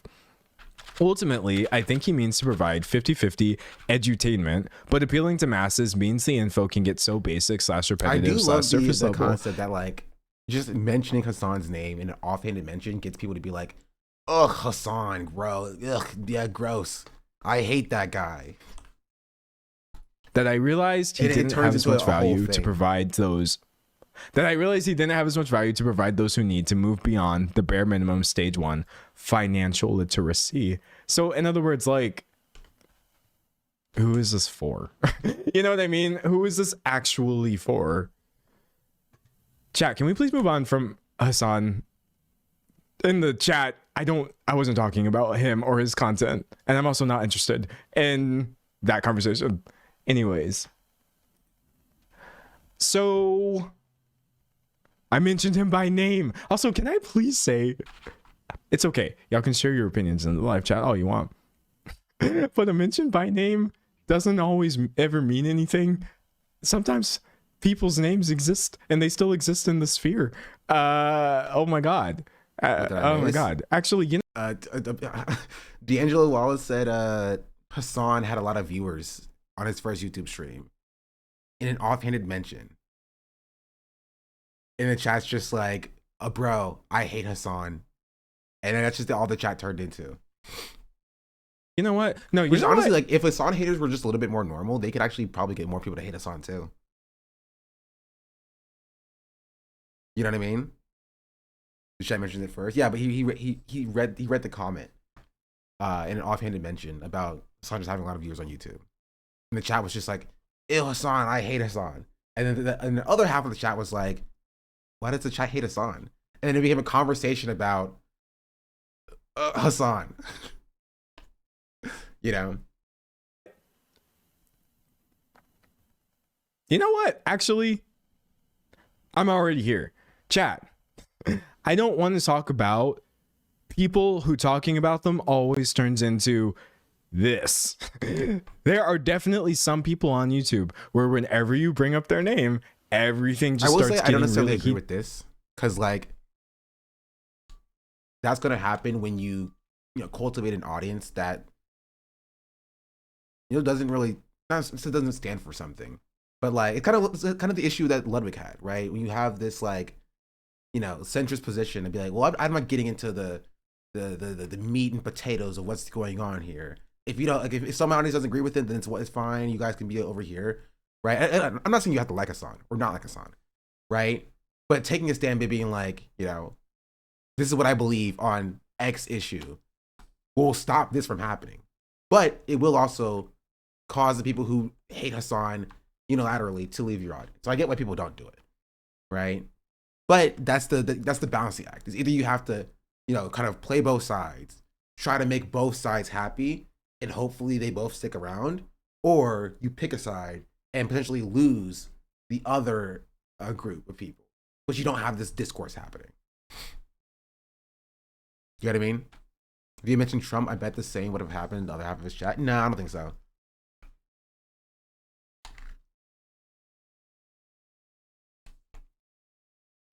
Angel has some bad takes sometimes. Didn't like the Chaperone vid either. He's a bit of a centrist sometimes. No, Trump is the president. Not even just that. I don't think D'Angelo's. I think D'Angelo's audience is like pretty libbed, right? Pretty libbed, lefty, kind of group. So they're not going to be pro-Trump, right? But there is a section of like the liberal left, audience that just doesn't like Hasan, right? And that's something Hasan gotta eat. So I don't think it'll be like, I don't think there's Asmongold fans, right, that are liking. I don't think people in D'Angelo's chat like Asmongold and therefore hate Hasan. It's more likely that they like H3 and they hate Hasan, or they like the lib debate bro sphere, but hate Hasan. I think it's mostly that. I don't think D'Angelo has like strong opinions about Hasan. I don't think he hates Hasan either, right? Because if somebody hates Hasan, they will tell you. You know what I mean? I just don't think D'Angelo cares enough to litigate to his audience about his feelings about Hasan, or liberals don't hate Hasan. Yes, they do. There are for sure liberals who do hate Hasan. What are you talking about? There are leftists who hate Hasan, there are liberals who hate Hasan, and there are conservatives who hate Hasan. Hasan gets hated by a lot of people. Is Democrat dead enders who vehemently hate him? No, you're wrong.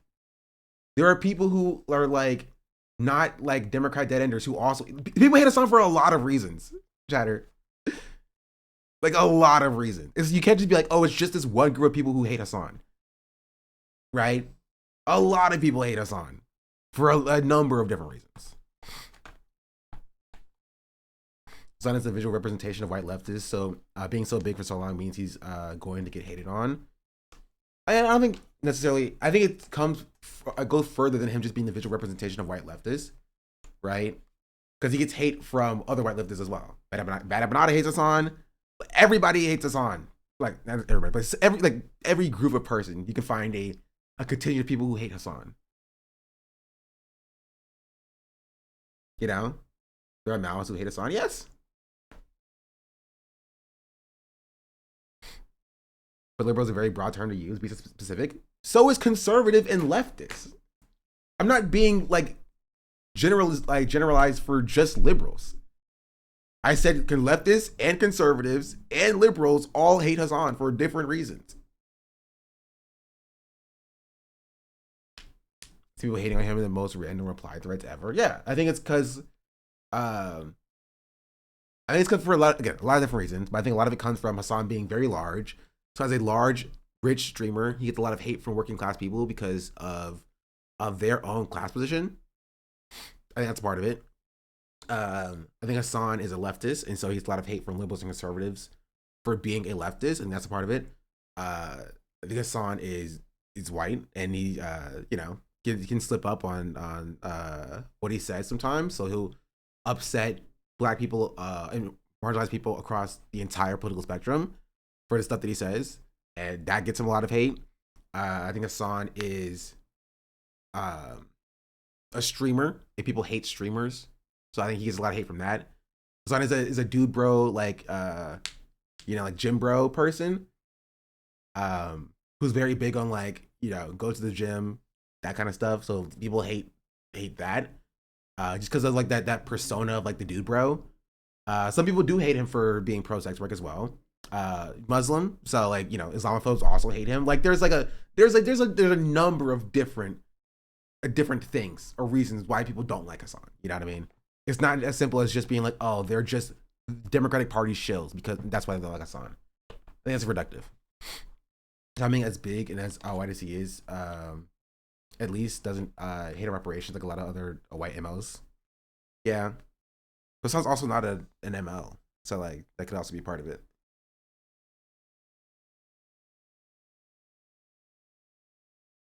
Not for balanced name, why people like him.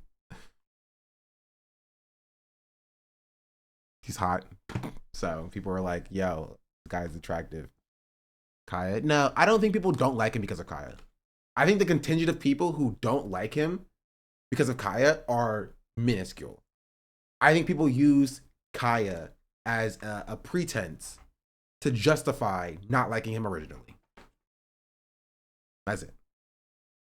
They don't like him because of his politics. They don't like him because of his duper persona. They don't like him because of his sex work take. They don't care about like Kaya. They don't care about like, oh, Hasan's a dog abuser. They just know that that sticks. I think you're wrong. So many of my normie friends learn about him through that and hate him. I mean, I'm sure there are people who do that and who don't like him because of that, right? But I still, that is minuscule compared to like, because Hasan was getting hate before that even happened in the first place. You know what I mean? So I think just most of the people who just don't like him are, you know, justifying that from the Kaya stuff. I think the hate he gets online is minuscule. I don't think so. Because again, think about the people who learn about streamers online. You know what I mean? Compared to the offside. I know what you mean, but like I don't agree with that. Because again, if you like people who learn about streamers online, right? It's just I don't think that's a meaningful number, especially compared to like, you know, Hasan being featured on like mainstream media and being talked about positively. And again, it depends on like, what framework you're talking about. If you mean like young people online who are like on TikTok and who know ad streamers but don't necessarily know streamers specifically, who might have seen the Hasan clip past their TikTok feed, I think that should be the case. Yeah. I think that then Kaya stuff probably had a lot of staying power for those people. But for like the Gen X wine moms who turn on CNN and see Hasan, or you know, turn on Piers Morgan and see Hasan talking and be like, oh, I agree with this guy because he said we need to fix healthcare or whatever. I think there's also a lot of staying power in that as well. But just being as large as he is, he's going to get hate from every sector of the population, essentially. I know my friend hated Hasan for his fashion, and the dog thing made it worse. Yeah, there are people who are like, you know, who found out about it through, you know, the dog thing. It was like, oh, I don't like this guy or whatever. I think that's true. That's correct, right? But I think like for a lot of the specific like Hasan haters, like people who would be like in like D'Angelo Wallace's chat, be like, I hate Hasan, where he's talking about Caleb Hammer. I don't think that they found out about Hasan through the dog thing and was like, okay, now I don't like this guy. I'm pretty sure that they, you know, they didn't like him for any number of different reasons. And you know, the dog thing was like, that is why I don't like this guy. Anyway, this is none of this is truly the conversation. He did. I promise you, it doesn't matter. I don't have anything to add to these conversations. So anybody who is like deeply controversial and whose name has turned into a hot button topic or whatever, that's not why I'm streaming. I don't care about stand-based wars. It's so uninteresting. I will say to this me. is the one thing that I don't know if I This don't know is if I not why agree I with D'Angelo Wallace. I think he's saying this because he just doesn't want to talk about Hasan right now, which is honestly fair. I get it, right? But like he's also in this video talking about like Caleb Hammer, which is like that conversation does involve like stand-based wars. You know what I mean? So I don't know. I I think he doesn't want to talk about Hasan, and I get that. Log on to you. I'm not crashing out. I don't think D'Angelo Wallace like hates Hasan or anything like that. Don't worry, I'm not crashing out. I'm just telling you, I'm not interested at all. Don't involve me and don't look for me to be like, oh, I'm gonna clip this because he said this one thing in support of this person. Oh, but I'm in this other person's fan base, so actually D'Angelo is on my side and this, that, the other. Not saying that's what y'all were doing just because everyone was mentioning him. I'm just saying it's a no from me, dog. I'm nobody's mouthpiece. I'm just trying to get a bag. That is me. Someone said no EHD. Yeah, exactly. And if you even know what that means, you should definitely understand why I'm unwilling to talk about it. That's enough. I was certainly referring to H3. Oh, yeah, that's definitely a part of it, for sure.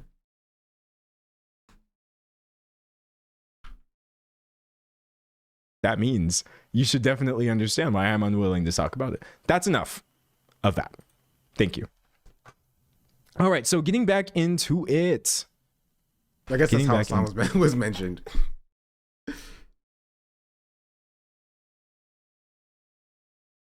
This is why people are so cautious to go on a history and people get so unhinged. Yeah. Which I can't totally blame him for. They're insane. I wouldn't want to deal with it either. I mean, just mentioning Hasan's name just, you know, turned into that, right? But again, I think this is an issue that you have if you try to like ride this like neutrality thing, not on like Hasan specifically, but like, you know what I mean? If you can't necessarily placate people who are like, don't talk about Hasan, or Hasan sucks and I hate Hasan, and people who are like, I like Hasan, I'm a fan of Hasan, right? Because it will always turn into this back and forth. You feel me?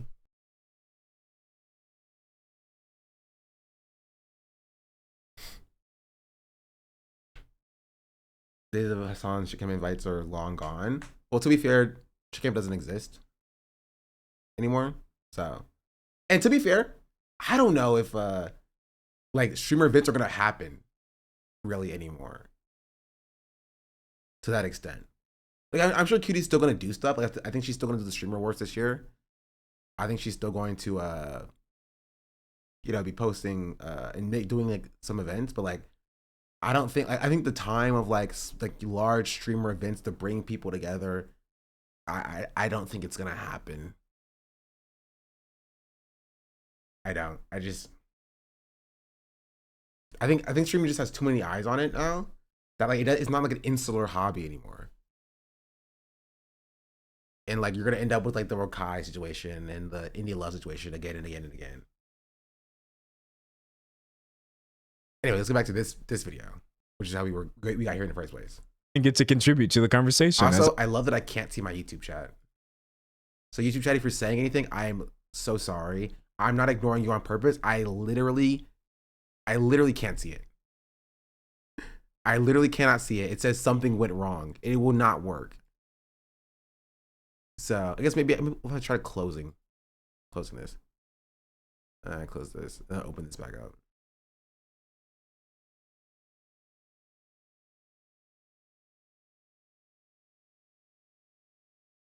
Don't let a couple of people ruin it for everyone. I understand it's a lot of work on Cutie, but it's fun to watch. I mean, it's not that a couple people ruin it for everyone. It's just that the streaming space is just different than it was. You know?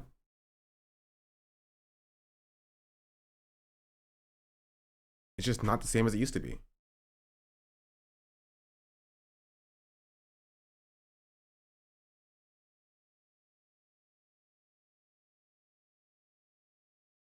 Ew. I hate these vertical tabs. Maybe I'll keep it just for now.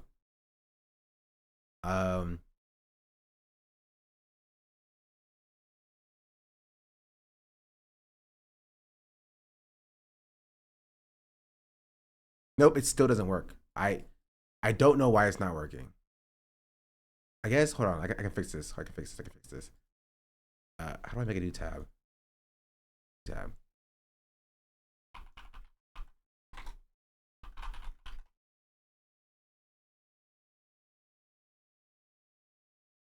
Dashboard. Yeah, I can play this. I thought. They also said, though, no, they don't want to go back in time and never do it because it was a worthwhile experience to be on the other side of. And then the last one I have from them is essentially, how did your opinion of Caleb or the show change after being a guest? And Caleb said, honestly, I watched him less and moved up onto other financial content. So all this to say, we get it. This at one point actually was financial content, but not even the people on the show see it this way. It's more just some like Dr. Phil nonsense of let me invite people who are either fine and make fun of them or people who are harmful and attribute all the harmful traits to things that are actually bigoted. Someone said, wait, hold on. Chat's going really fast, but I saw a good one. Someone said, it's been tough as an early watcher of Caleb's content to see how comfortable he's gotten perpetuating racist stereotypes. I would imagine the real-time experience of being this dude's fan is not it. Anyways, okay, so this is the course, by the way, that you've seen various people referring to on Reddit.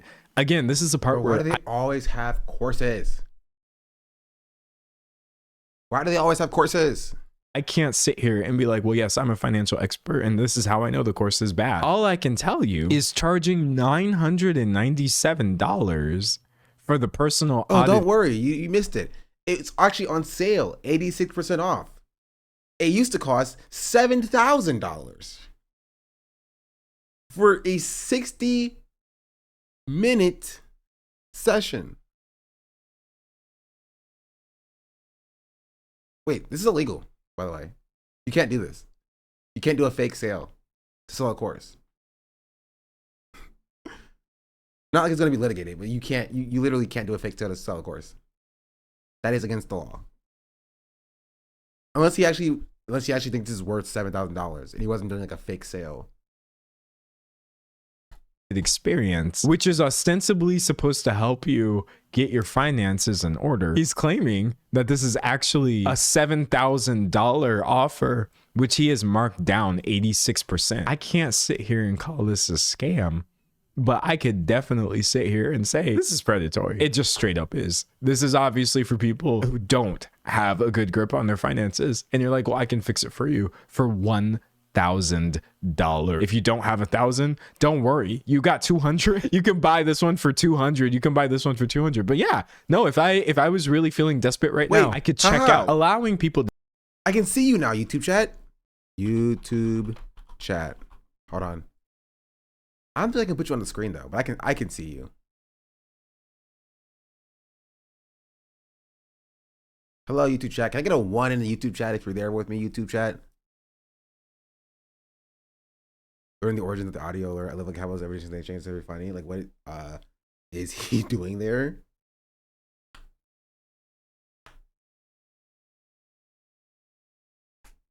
I won. Okay, YouTube chat works. Hold on.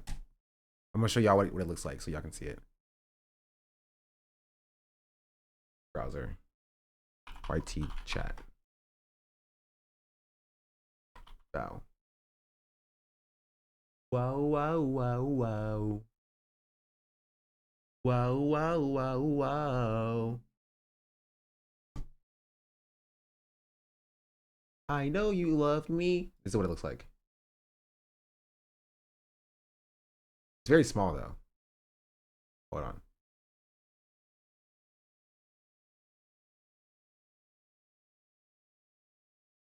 Do this. Save.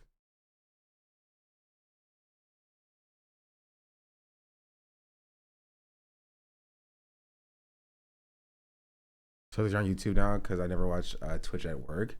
To be fair, I was on YouTube more than anybody else was. Don't let them lie to you. Okay, wait, it's not showing up. Hold on.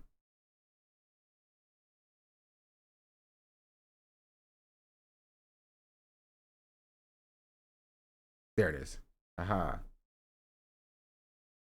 Look at that.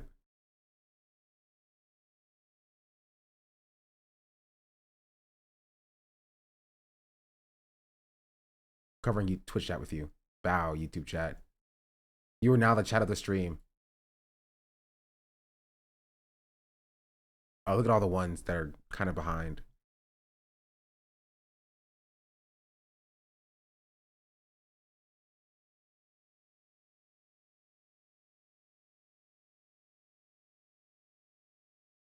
Anyway. But now I can see you. So I'll check back in with y'all in a little bit. To do this is, to me personally, so deeply irresponsible, especially to be knowing fair, that it's YouTube has 100 people there, chat. I just started streaming on there. I only got like 600. I've been streaming on Twitch for 5 years, so there's latency like 5 minutes. No, it's only like a minute or so, I think, or less. RK Monkey gave it the 9 months. Much appreciated.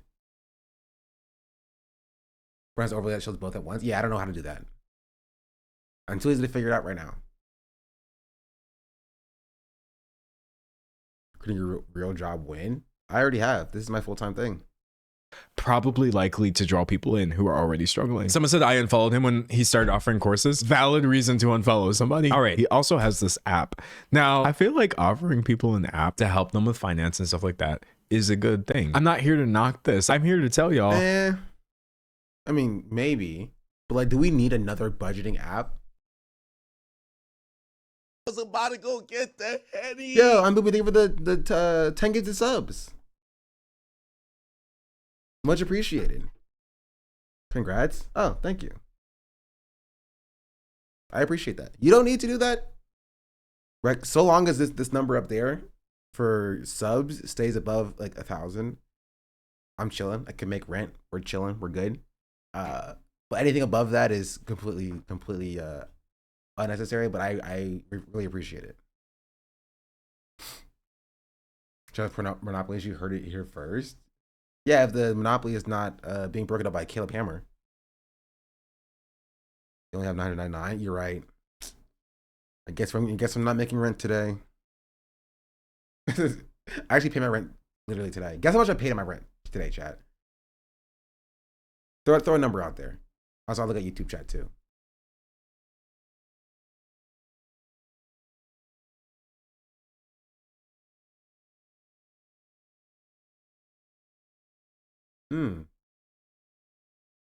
Some numbers are kind of close.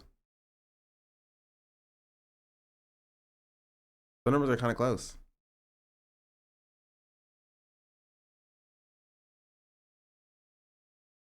I paid $26.03 and 70 cents. My bedrooms, 1. Crazy, ain't it? North Carolina and Los Angeles. It's like what I pay. 1 bedroom, 1 bath.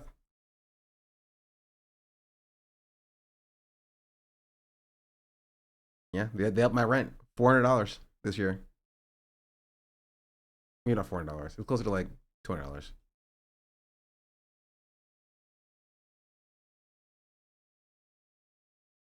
So, it's insane. Yeah. Our landlords. Nothing included. No. Our Pokemon had an opening. True. Is that per month? It is. Yo, Flora, thank you for the raid.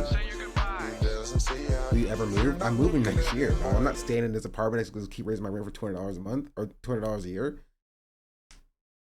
That's like an extra freaking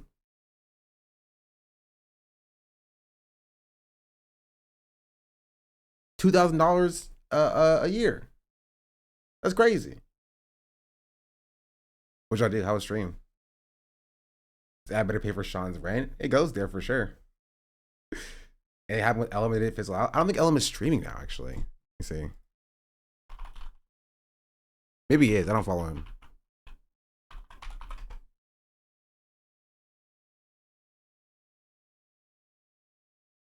You watching D'Angelo? I am. Yeah, he hasn't streamed for 30 days. So, dang, he lost 2,000 followers. That's rough. How much is pet rent? Senify. Look at North Carolina, the triangle specifically, we're full. Hey, I'm from North Carolina. Excuse you. You can't keep me out of where I'm from. Technically, I'm still registered to vote in North Carolina. He quit streaming. I think he's probably waiting for things to cool down a little bit more. He'll probably be back in like 2 months. He said, "Don't come home." Yeah. My next goal is to buy a house in North Carolina. Because I can literally pay, I would be paying less in a mortgage than I'm paying in rent right now. My parents' house, their mortgage costs less than I'm paying in rent right now. Landlord? No, I would live in the house. I would be living in the house. Can you just get $1 million house? Yeah, let me just get $1 million house. My mortgage is $2,100 for a 2-bed, 1 bath. Mortgage. I ain't no Jason got it like that. Rent it out to me? Aren't you in like Norway or something? But you would own the land? Sure. Bought my first house at 21. Okay, I don't need to hear this from you. Landlord. True. Get him. Don't get me. Get him. Buy a bunch of houses to offset the gerrymandering. Buy all of your chatters a house. Listen, I can't afford it. Hasan probably could. I can't afford it. I have a 2,700 square foot home and pay 1,000 less than you do. Yeah, that's insane. Is 2,700 square foot good? I think so. My goal is to get a 3,000 square foot house. How much does that cost? Like 350K? 30-year mortgage?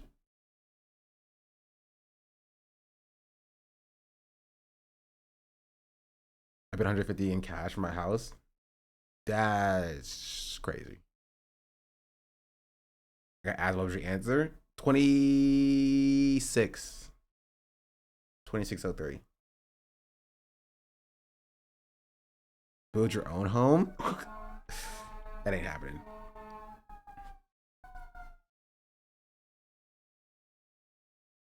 $3K square foot is like a 5-bedroom. Yeah, I don't even need those bedrooms. But if I find a baddie, right?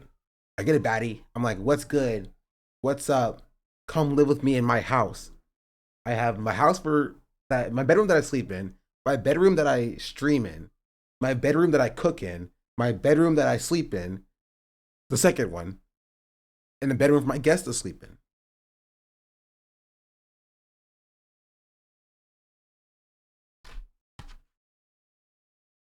Like a kitchen, yes. I volunteer as tribute? No. I'm not dating a chatter. No offense, chatters. That's not happening. No jorking in bedroom? No, that happens in the... I was gonna say in the living room. I'm sorry. What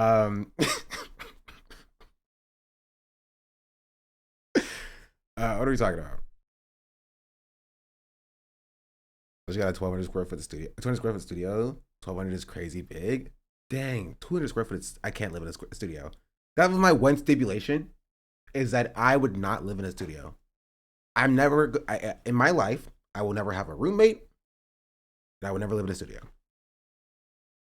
So long as I have the money to do it. Those are my two non-negotiables. Location I don't care about. Safety, who cares? I don't care about. But my two non-negotiables for having an apartment is no roommates and no studio. I don't care if I have to live at the edge of town, I have to commute in. I won't do it. I need to have some separation between my bedroom and the rest of my apartment.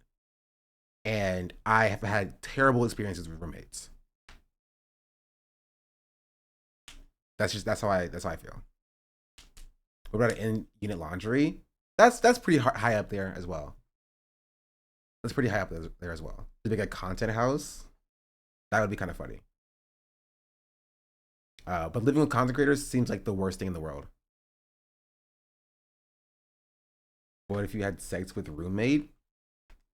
Then they wouldn't be my roommate, hopefully. They'd be a partner of some kind.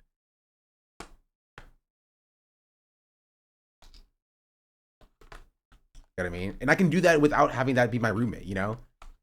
Like, I can do that, and then they can go back to their house, and I can just chill in my space. You feel me? So...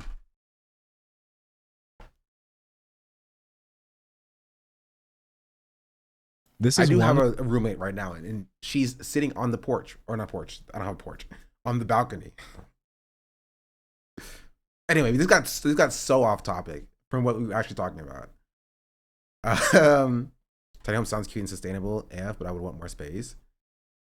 Yeah. I'm pretty sure like Maya lives in a tiny home. I don't know how she likes it. I can ask her. I'm pretty sure she lives on a tiny home on the Alves property. Get an RV? That's not happening. That's when you do Alves. True.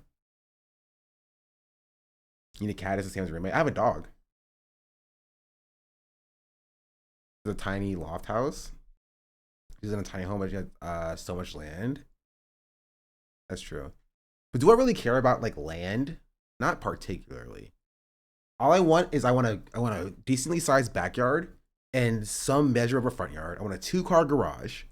This is my house wish list. You know what? Sure. We'll take 10 seconds to talk about my wish list for like, if I buy a house, what do I want that house to be?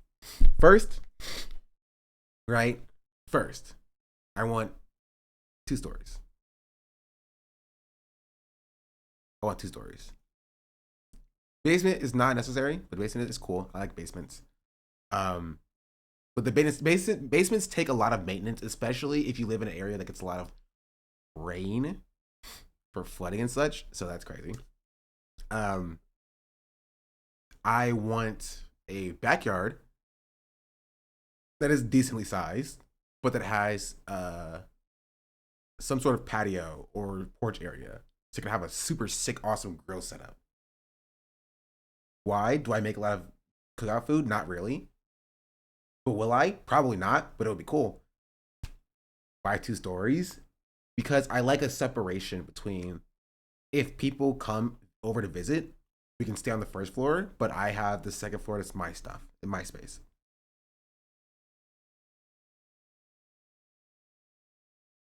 What are your favorite 2 stories?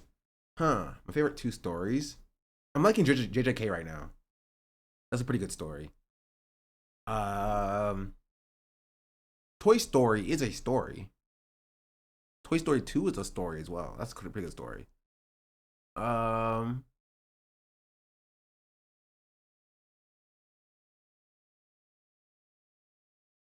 the grill be in the cooking room? Nah, the never ending story. Basement or attic? Basement.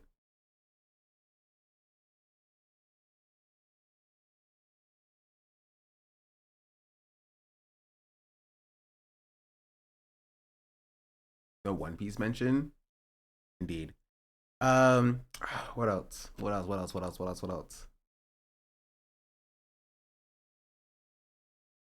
Hardwood, no carpet. Hot take. I do not like carpet. It's the worst thing ever to clean. Tile versus hardwood. I like hardwood. Correct take. Carpet suck. Carpet rough if you have pets, which I do. Where you keep all your DBZ memorabilia? In my stream room. Carpets are comfy. Yeah, so are rugs. You know what I mean? So are rugs. And rugs, you can change out the texture. You're like, man, I hate this rug that I've had for the last year. I'm going to buy a different rug. I'm going to put that down. And then you're chilling.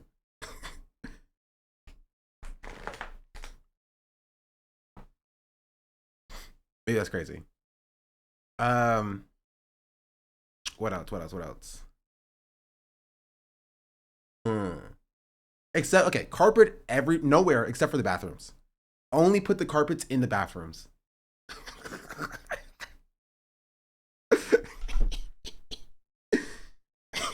You know, ball. Yeah. Oh, okay. Seriously though, yeah, fuzzy toilet covers, right? You need squeaky doors, obviously. Carpets in the bathrooms. You need, what else you need? You need lead pipes. That's important.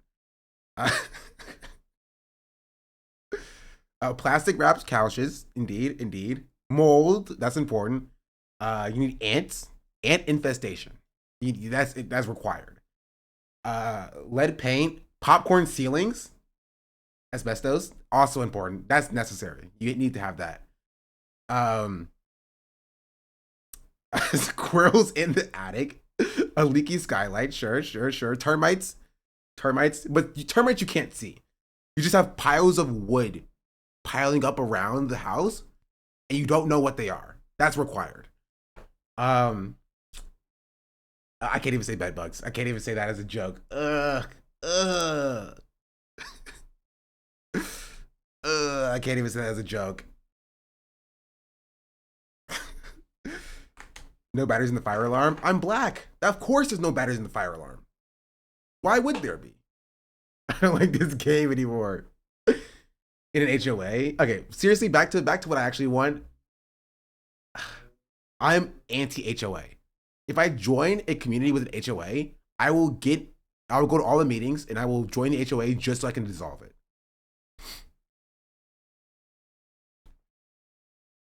just so I can dissolve it. That's like me salting. I'm gonna be salting the HOA. I buy a house in a community, get to the HOA, dissolve the HOA, sell the house, move on to the next one. That's my new job after I retire from streaming. I start salting communities to keep destroying HOAs.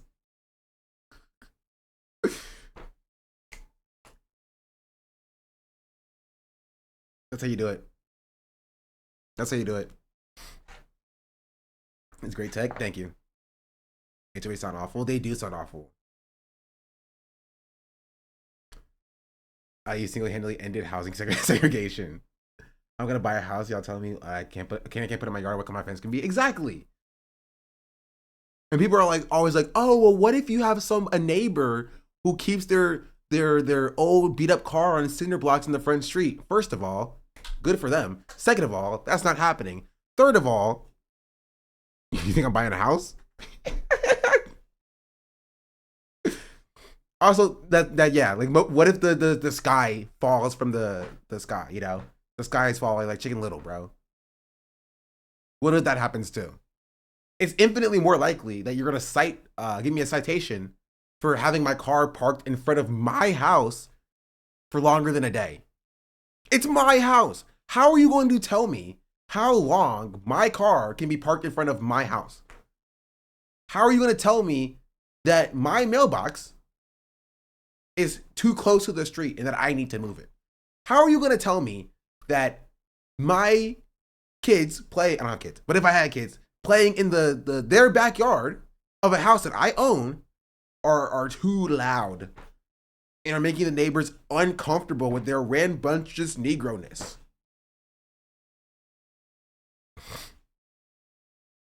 You have a daughter, and she's not a kid. She's a dog. Black History Month? Yeah, they hate Black History Month. They said that? No. But what if they did, you know? What if they did? You don't know. Are you not considering having Asmund as your neighbor? Listen, I don't want his residuals to waft over me. Anyway, sorry. This is completely off topic. This is insanely off topic for what we were actually talking about. And I will say one benefit to Twitch chat that YouTube chat doesn't have is that nobody left Twitch when we started this conversation. Because Twitch is so used to going off of these insane tangents, right? Y'all you're just like, okay, we're just gonna lock in. Like 20 people left on YouTube chat, but Twitch was like, nah, we're here. That's whatever. Off topic, what does this have to do with Mike, Will, and 11? You're right. What does this have to do with Mike, Will, and 11? Mike Will made it. Sorry. I will also say we're technically only 17 subscribers away from 16K in the subscriber goal. So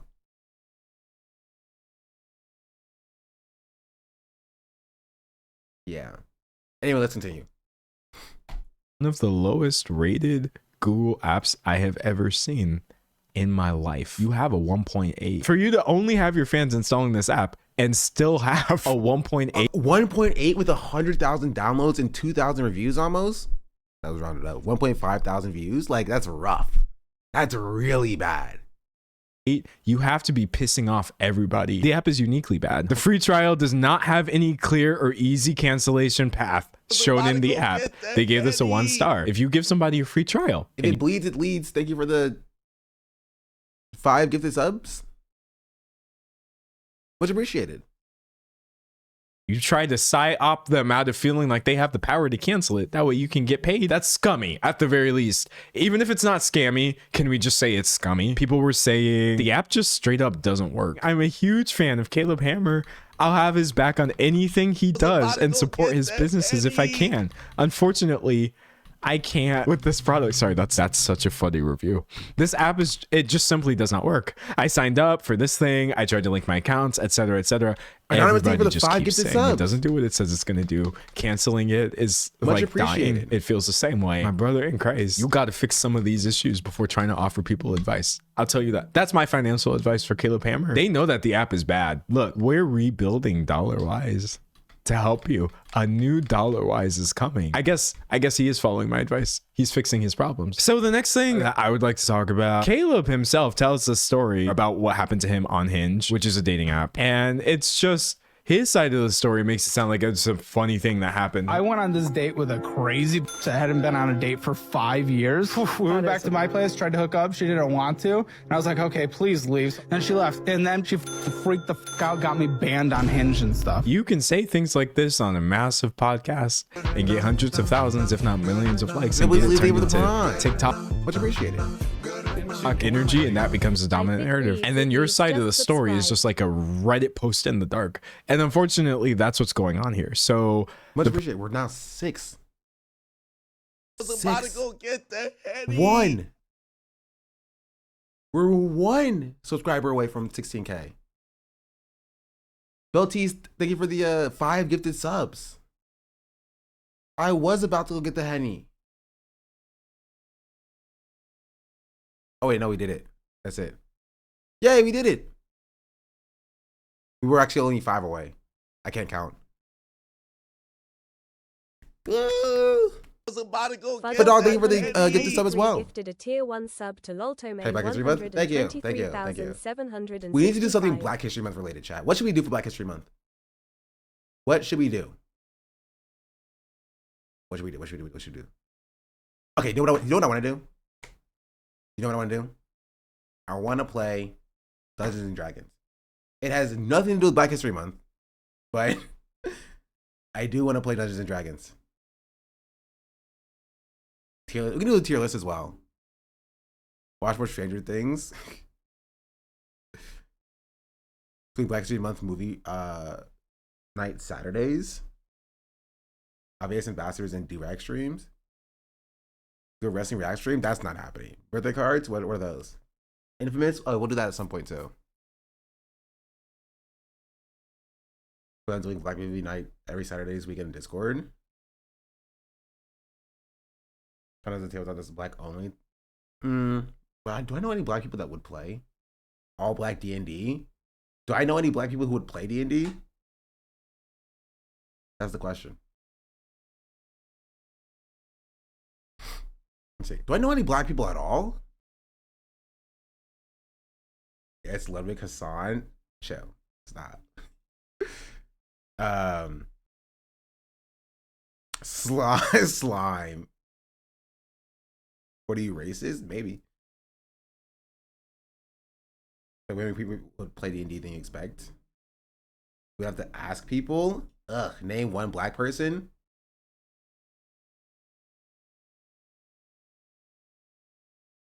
Can they be half Black? Does that count?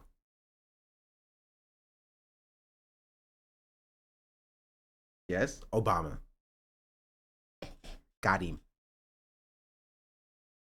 Person who he was talking about here came forward on Reddit and said, no, yeah, that was me, by the way, who got him banned off of not just Hinge, but Bumble and Tinder as well. And they explained, now this is, I'm not going to actually read this for you verbatim, but quite strange, triggering content talking about how he was touching her. Okay. We can't hear you. This goes might be one of your players. Who can I force to DM? What if we had a white person DM it? You know? You're too quiet compared to the video. Greg? Who's Greg?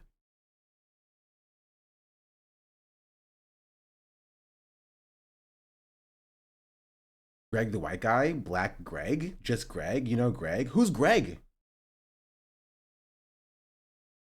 A white person with the title master this month?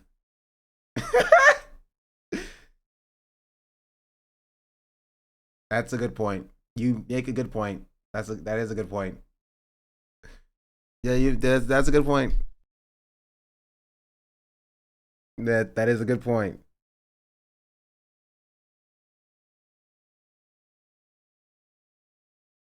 So you know Greg? Who is Greg? Matt Mercer trying to step up. I think Matt Mercer has bigger things going on. Struggle forward. Is that actually who Greg is? I think are y'all trolling? I genuinely don't know who Greg is. Who is Greg? Greg White? Who's Greg?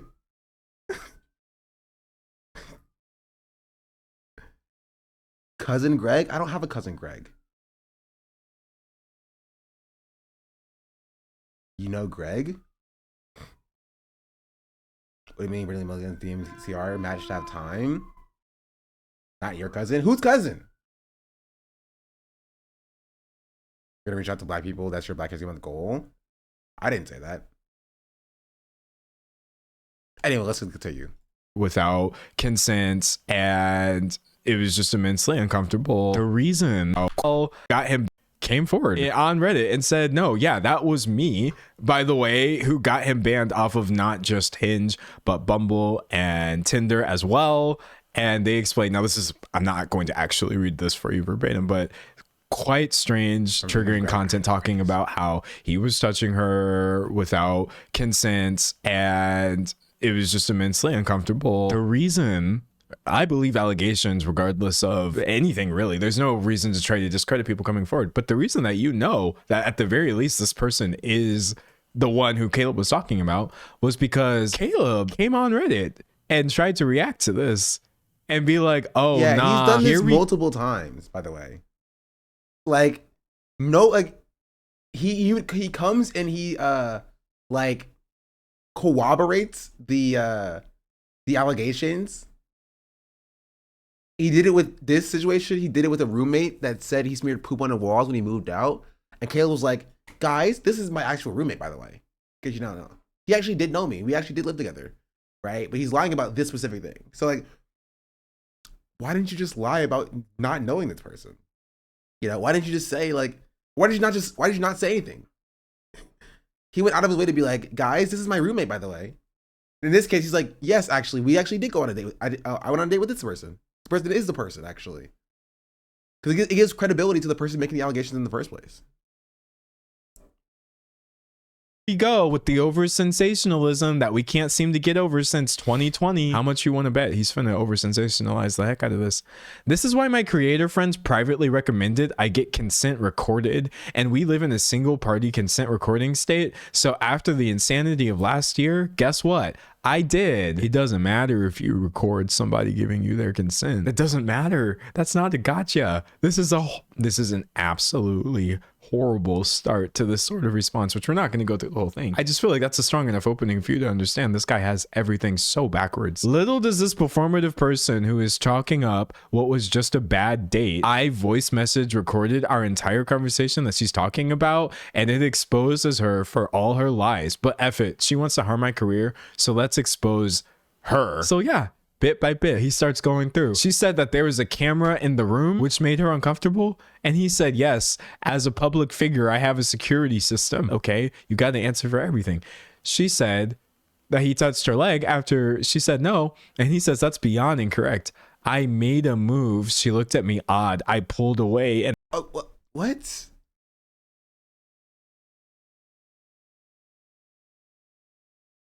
This is not like a defense. You just didn't describe what the move was. This is not a contradictory story to what she's saying here. And asked if it was okay, and she specifically said yes, so I did it again. And she said no, she didn't consent. Caleb, that's the only point that she was making. I don't think hopping on Reddit and being like, actually, here are the specifics of why every single point of this was wrong, and I'm going to treat this like YouTube drama with the receipts. Here's my receipts. I recorded everything. Really, really disturbing stuff. So it just goes on and on and on. She rejected, and I was okay with it and moved on. Again, it's 2025, so it means the R word, I guess. And no, I did not ask her to, quote, take a bath. I know Gen Z views sex as a bad thing, but consensual sex is not bad. I don't know why she's saying it like this, twisting the situation to make me look bad. It destroys her credibility. Is that she didn't consent. So like that's kind of the issue. That was the problem. ability. That's where you're getting some of this 2015 language popping back up.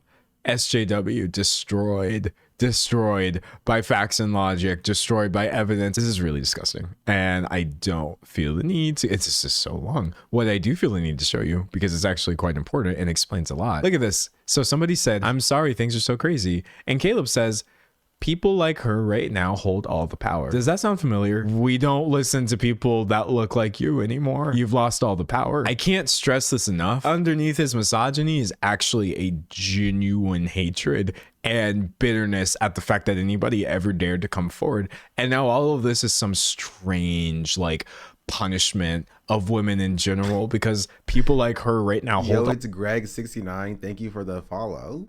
That's quite interesting. I wonder if this is the Greg everybody's talking about. All the power. They can literally say anything and the commentary community will suck it up like water, and people who dislike me believe it without a single thought, and she'll face zero consequences if she lies about things, but I will face them all. We live in a new era. I know how people like her work. I was ahead of it and can literally destroy her in court. It's not a game anymore. It's time to fight back against this BS. Anybody who is espousing misogyny on main is obviously a problem, but this is actually a vendetta against women. This was a whole year ago and very much explains everything about the way he talks to every single woman. How dare this woman come forward after I tried to use the story of what I did to her for TikTok content? No. It's a no. I hate this punishment of people who come forward in general. You need to be completely silenced, and I'm going to use the resources that I have, and I'm going to try to build a picture where you're wrong. This is why people don't come forward. I am blaming Caleb Hammer as the reason for why people feel so deeply uncomfortable coming forward, feeling uncomfortable calling things SA when it is, but you don't want to say that because you feel like, oh, if I make this claim, people are going to destroy me, essentially. Anyways, if I had to, like, in conclusion, yes, I do sort of have a conclusion. At this point, this isn't fun for anybody. I was just poking around his channel, and you find comments like Lindsay, being the casting director, just seeks out the most imbalanced and unwell people. It has to stop, referring to a guest they had on who actually was quite toxic. You have stuff like this on the same video talking about everyone was harmed in the making of this episode, including the audience. Yes, this is obviously said in a jokey way, but this is not good content. I guess constantly seeking out people who are either the worst or making fun of people. Caleb, good content, and as far as like it creates drama and intrigue, and that's what the audience wants to see, no matter what the comments are saying. And it's what the producers want to show. Also, am I still live? My Twitch die? Nope, I think we're good. I don't know why I said it disconnected. I think we need a palate cleanser episode next. Can the next guest actually just want some help and have an informative chat? And then somebody says, boring. Nah, that would be boring. Wild. This is how people were talking about him a while ago. But he's this guy that has like this financial podcast or show. It has people on his show who have like difficult financial situations because they're like bad with money. And I've been getting a lot of the videos on my For You page. And I also like watch the podcast on YouTube a few times. And honestly, I think it's helping me get my finances in order. You see people saying things like, I hear him screaming if I ever look at the DoorDash app. I wanted Jersey Mike's and I saved $18 for this, that, the other. Having people like this in your audience and then doubling down on racism, misogyny, everything is because you can make an even bigger bag. Yeah, because really a while ago. We did a while ago. This is just like this is D'Angelo Wallace figuring out what happened with Caleb Hammer, and Caleb Hammer threatening to sue him. We covered his drama with Frogan. Wasn't Denim supposed to go on his stream at some point? Am I tripping?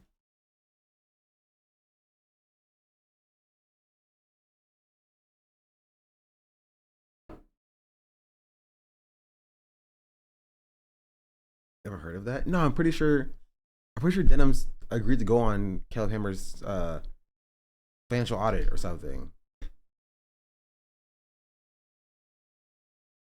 I'm pretty sure we talked about that last time we talked about this. You could just get enough people to buy your $1,000 course and make more money than you were ever finna make off of any one video. 2024, you have people talking about him like this. 2026, you got this video of me saying this dude is like absolute misogyny as a person. He really made sure to hit every single box. Also, he says a bunch of stuff on Twitter, and I had to save y'all. I literally had to save y'all. I'm not going to go to his Twitter. I'm just telling you right now, there's a bunch of stuff there. It's not going to make my point any harder. I think I can bow out of this Caleb Hammer situation. But anyway, hopefully you never have to think about Caleb Hammer ever again. I know I will definitely try not to.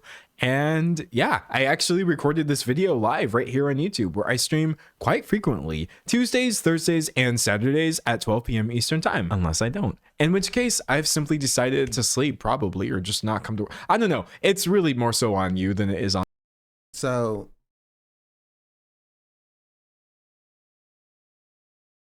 that's the first D'Angelo Wallace video. He apparently was supposed to be putting out a video sometime today. It's not out yet, I don't think. So we can't necessarily watch it. But he said he was gonna be putting out another video that essentially addresses Caleb trying to sue him. We're gonna see how that goes, what that means.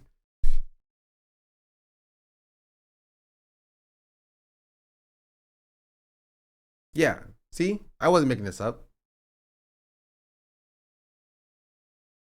I invite you to call into Caleb Hammer Live.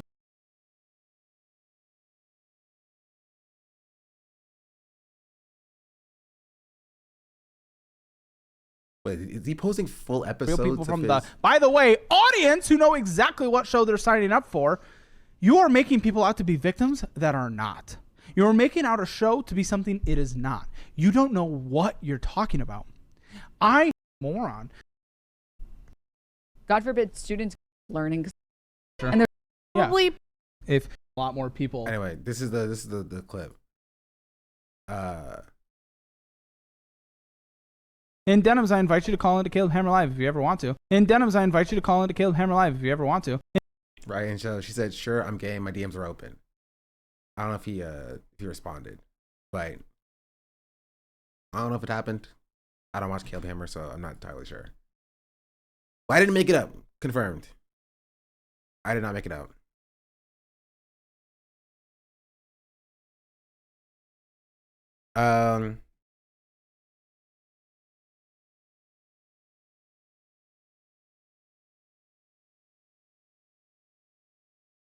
But yeah, that's where this sits for right now.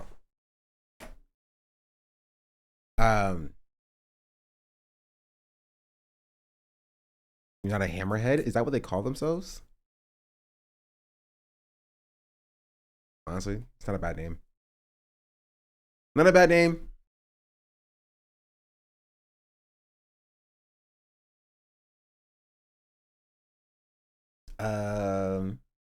This is also kind of funny.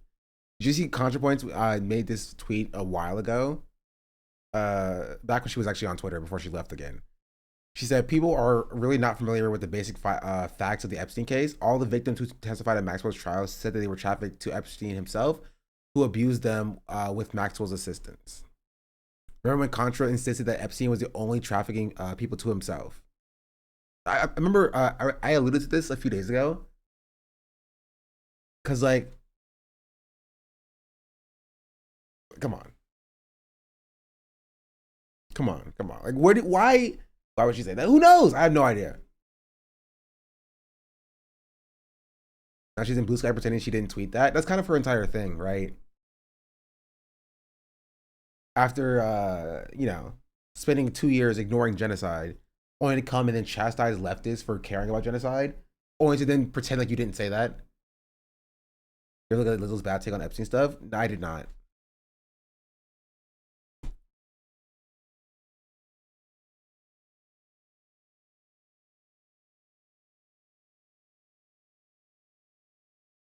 Lizzo video is wild. Is it that bad?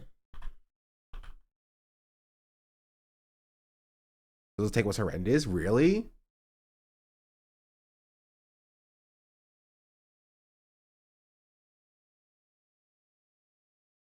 Why does Lizzo have an Epstein take? Honestly, I don't know. Look here. It's just like the American. I'll be right back. It's just like the American people in the comments. I knew she was wrong. Jay-Z, I knew he was. What did it say Jay-Z did?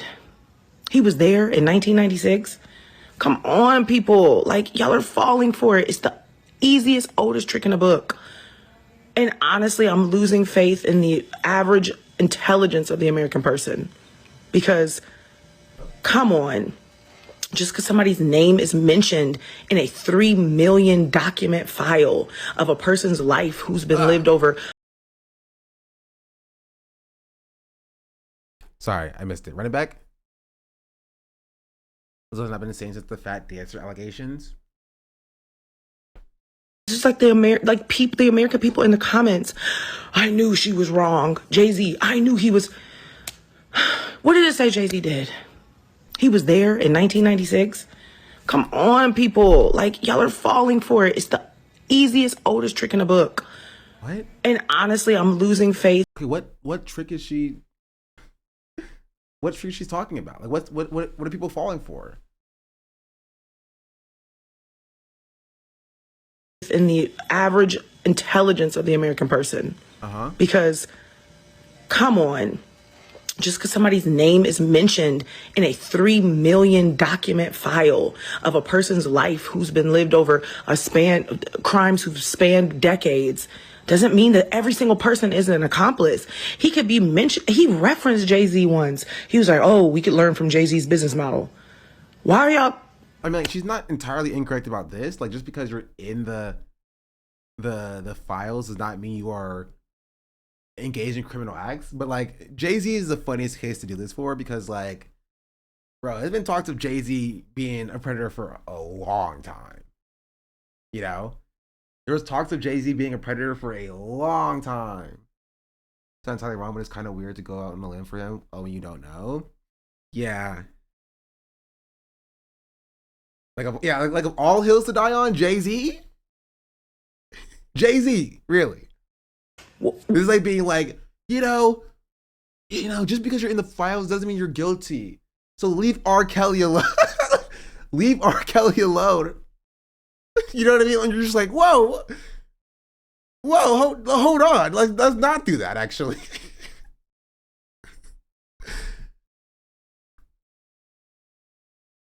Okay, this is the full video. One more thing before I go into glam. This Epstein file shit, I have to, it's really frustrating to me because there are 3 million files, right?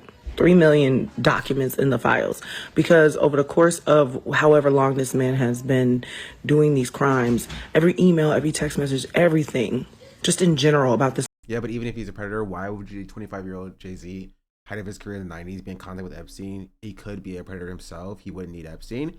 Sure, but like, I don't care enough to defend him. You know what I mean? Like, I don't know the details. This is for an investigation to find out and to solve. You know what I mean? Like,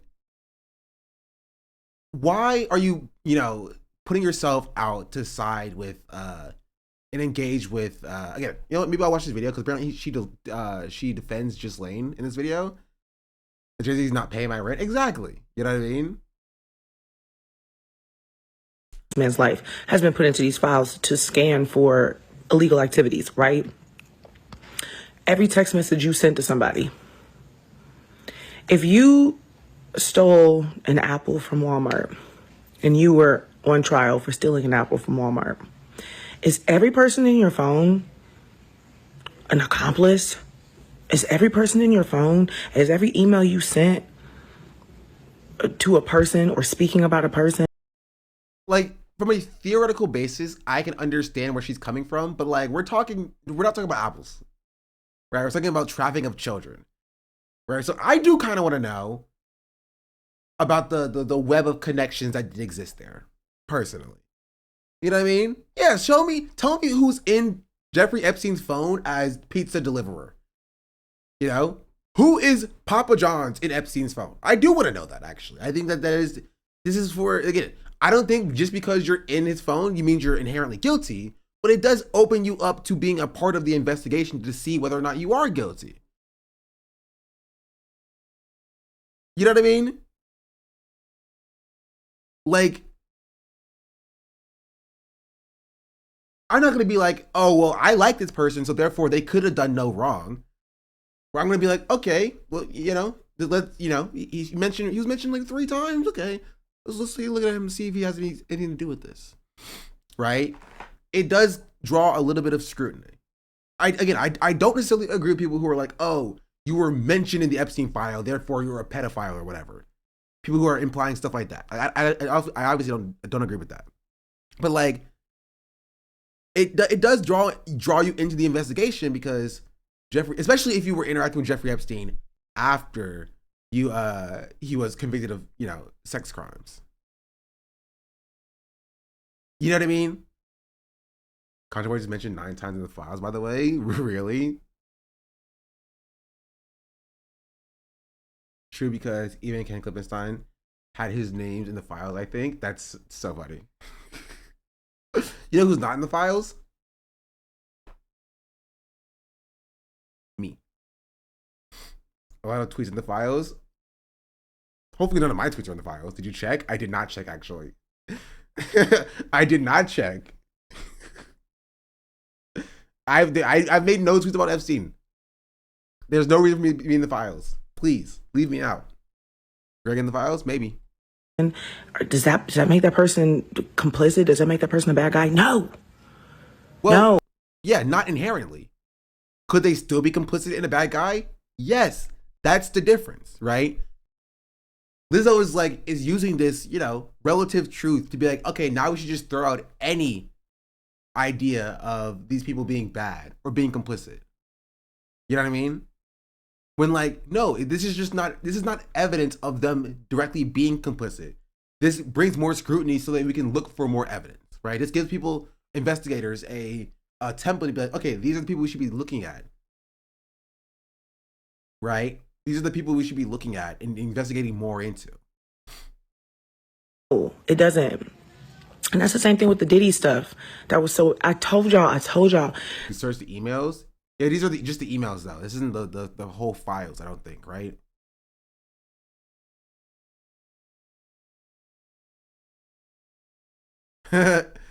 You are dead, good riddance. That's so funny. Man, Cody. The media is so smart. They're going there too. Is there? Oh, there is. Document search. ContraPoints. There's no ContraPoints in here. I was lied to.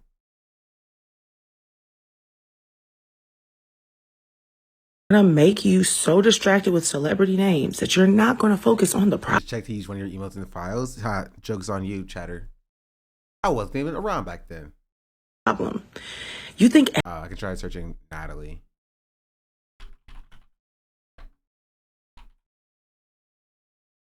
Nope. There's no Natalie Wynn.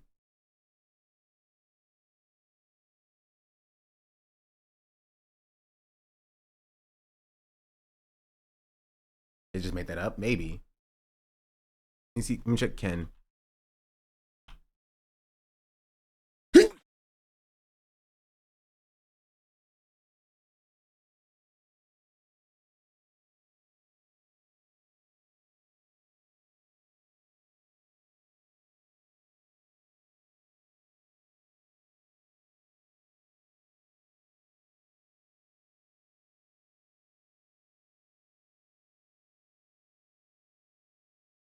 every party that Diddy ever threw was a freak off and people were fucking and slipping and sliding on baby oil? No!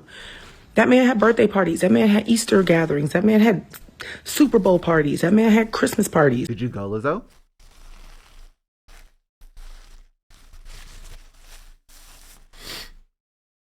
Did you go to the parties, Lizzo? I'm sorry. I don't think we should be leaving any stone unturned. I feel like if you went to any Diddy parties, we should be investigating whether or not you went to the bad Diddy parties. Right?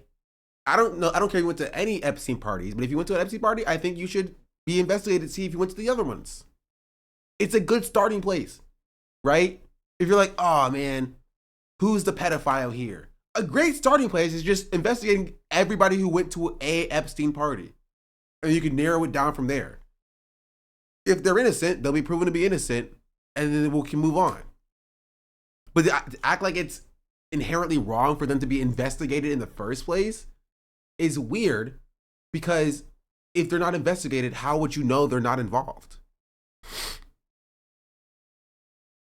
You know what I mean? It's really crazy to be like, hey, we don't need all this scrutiny. Wouldn't full accountability clear their names faster? I mean, I can understand, like, if you are innocent, you're just like, oh, I hate that I'm being put into this or whatever. But, like, you know what I mean? Like, it feels weird to be like, the implication that Lizzo is saying here is that there shouldn't be any investigation into these people. A little bit.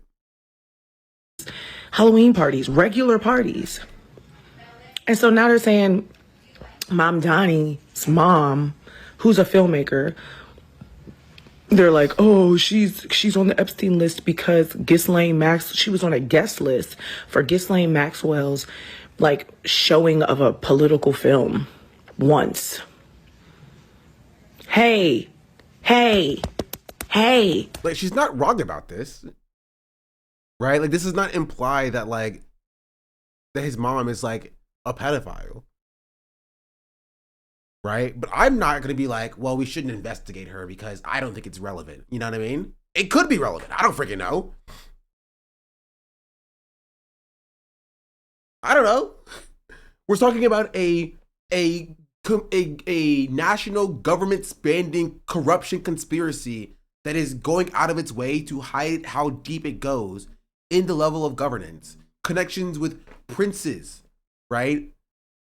With princes and politicians and presidents and former presidents. Like, I personally don't want to leave any stone unturned. So yeah, I don't think that, like, it's right to be like, oh, Zora Mamdani was in the Epstein files and she's complicit in Epstein's crimes or whatever. But, like, an investigation should turn up what involvement everybody in the files have had, and the people who've had very heavy involvement should be investigated further. Like, this isn't crazy. You're distracted. You just want Mom Donnie to be a bad guy, or his mom. A girl can go to a movie premiere. You think Ghislaine Maxwell woke up every single day trafficking children? No. I mean, we're losing. Maybe, who knows? Yeah, it's she's not incorrect. She's not incorrect. Like, Diddy did have regular parties, right? I'm sure Epstein also had regular parties. Like, most days probably, like, but like, is every single person in the Epstein files, like, or named in the files directly illegal? Probably not, right? But like, she's not incorrect, but now is not the time. This is true. This is correct. Ghislaine likely had trafficking on her mind often. Yeah, very, very, very openly so, right? I think the worst part is that, like, Ghislaine and Epstein probably used the innocuous regular parties that they had to find more victims. You know what I mean? Which is why you can't leave any stone unturned. They were using the regular parties that they had to find and traffic victims to the bad parties.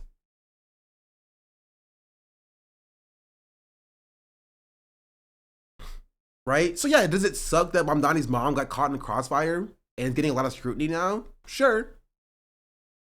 But like, would it give the rest of us some peace of mind if the investigation happens and she was proven to be cleared of this? Right? But also, some other people who were at the parties were not cleared of it. Because how would you know? Right? Who makes the decision of like who is worthy to be investigated and who doesn't, and who's not? I would like every stone to be unturned, so we see all the information. It's all laid out, right? So that the actual people don't actually get away and sneak under the radar. The plot. And also, was anybody asking what Lizzo's opinion on this was?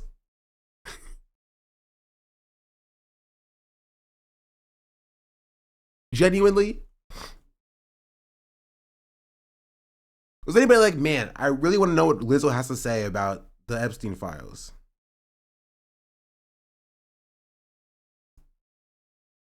I don't trust the FBI to do this. Sure, but like I'm not gonna be like, okay, so they shouldn't investigate or we shouldn't hold people accountable, you know?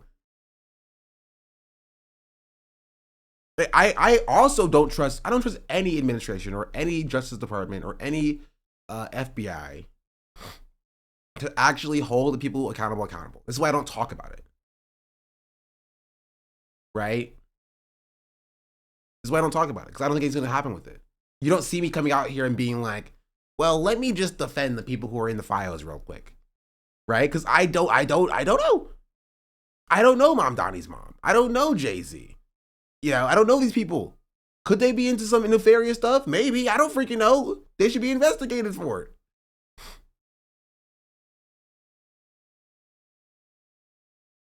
It says Ja Rule. What does Ja Rule think?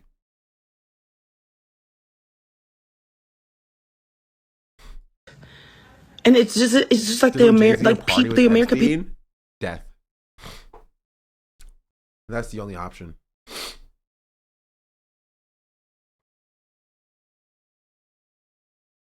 In the comments, I knew she was wrong. Jay-Z, I knew he was. What did it say Jay-Z did? He was there in 1996. Come on, people. Like, y'all are falling for it. It's the easiest, oldest trick in the book. And honestly, I'm losing faith in the average intelligence of the American person. Because, come on. Just because somebody's name is mentioned in a 3 million document file of a person's life who's been lived over crimes who've spanned decades, doesn't mean that every single person is an accomplice. He could be mentioned. He referenced Jay-Z once. He was like, oh, we could learn from Jay-Z's business model. Why are y'all, where's the crime? Focus. Anyways, y'all. Yeah, I don't know. Just because there's smoke doesn't mean there's fire. That's true, but I would like the fire department to show up regardless. It's kind of my answer to that analogy. You know, just because there's smoke doesn't mean that there's fire, right? But like the fire department should still show up just in case. You know, the fire department should still show up just in case. I'm not risking it. Yeah, just because you're mentioned in the Epstein files does not inherently mean you're guilty. But I think maybe you should still be investigated. You know, maybe people should look a little deeper, right? An investigation can be as far as like looking into the context of the emails or of the documents. You know, this is a conspiracy that is like so deeply embedded into the high level of political power in the world that like you don't get off scot-free just because you weren't like directly just because you were mentioned once. I think you need to be looked at just to see, just in case. Just in case. That's it. That's my take on the Lizzo take. Honestly, that's not as bad as I thought people were going to say it was. She just couldn't properly articulate what her issue was, in my personal opinion. And so it came across as a defense of the people on the list. You know? But like, again, time and place. Time and place. Like you're white knighting for freaking Jay-Z. He doesn't need your white knighting. You know? Oh, Jay-Z is seen as a pedophile. Oh no.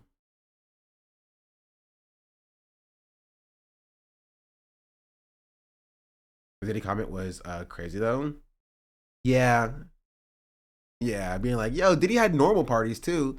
I'm like, did you go to those, Lizzo? Just asking for a friend.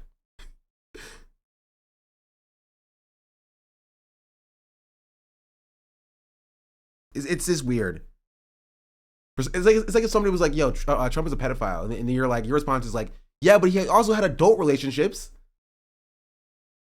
Okay. That doesn't make him not a pedophile.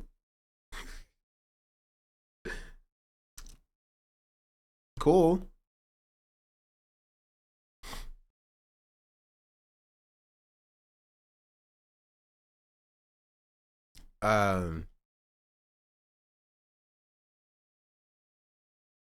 Cover this. cover this. Let's see. Did D'Angelo post his new video yet? Not yet. Okay, we'll wait for that. Oh, close the wrong one. One of the largest financial. Spoke, you said that you weren't. I also wanted to show this as well. King, you were president. There were only. Last time we spoke, you said that you weren't king, you were president. There were only certain things you could do unilaterally. As time goes on, 1,000 deportations on average a day. People are wondering, and our Twitter feeds and Facebook feeds, that's the question everybody asks. Won't you at least consider unilaterally freezing deportations for the parents of deferred action kids? Yeah. Here's the problem that I have, Jose, and I've said this consistently. My job in the executive branch is supposed to be to carry out the laws that are passed. Congress has said, here's the law when it comes to... Thanks, bro. Thanks, bro. Cool. Cool. I'm sorry. If you defend Obama on this, you have no... Or, okay, I won't say no. You have very little leeway to criticize Trump. I'm sorry. What's Trump? Trump is just passing the laws that or enforcing the laws that were passed. That's all he's doing. It's the law. The Congress passed the law. He's just enforcing the law.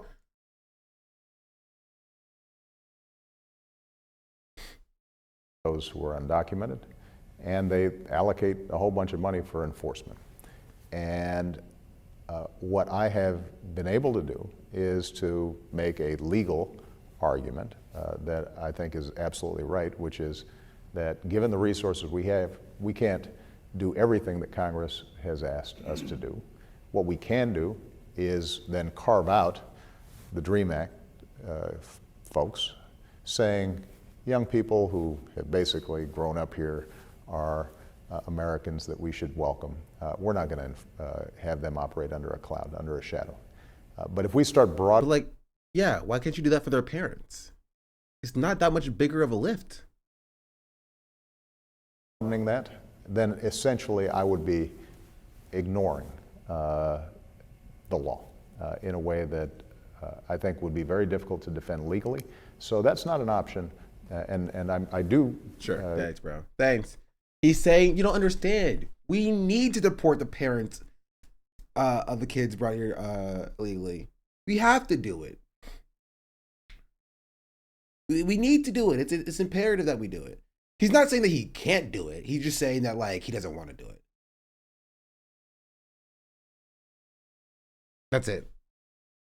Get a little worried that advocates of immigration reform start losing heart and immediately thinking, well, somehow there's an out here. If Congress doesn't act, we'll just have the president sign something and that'll take care of it and we won't have to worry about it.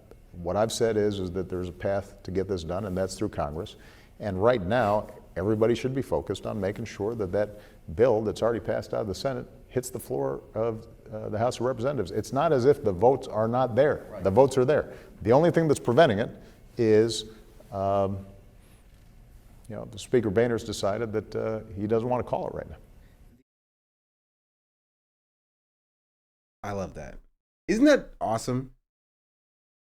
Isn't that awesome where like Trump gets in office and he just does whatever he wants to with no oversight and no one holds him accountable because he gets to run again 4 years later? But the Democrats are just powerless and they don't have any power, and there's like, oh, well, like, listen, we could do this technically, but like, have you considered that it would be, kind of boring? And we actually don't want that, so we're not gonna do it. And liberals don't understand how like this here sets the stage for Donald Trump to come in 2016, right? Biden to continue what Obama's doing here, and then Donald Trump to do what he's doing here now. It sets the stage for this. You wouldn't have Donald Trump now without Obama and the Democrats ceding ground on this. They have determined at this moment, 12 years ago, that they are refusing to fight against the tide shifting, against like pro-immigrant sentiment, if you want to call it that. Right? To him, that's broadening the scope too much. to say that you won't deport the parents of the kids brought into the U.S. illegally. You know what I mean? You won't stop the deportation of the parents of the dreamers.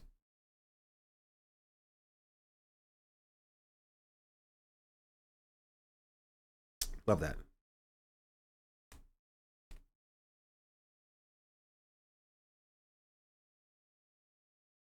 Love that. I did also want to watch these two videos, but I might have to save it. There's this one guy. Hey guys, please hit like on the video as it helps the channel and the algorithm. If you want to support more content like this. All right, Tectone, Twitch's most abusive liar, and then the Tectone court docs exposed, especially with the update that happened recently.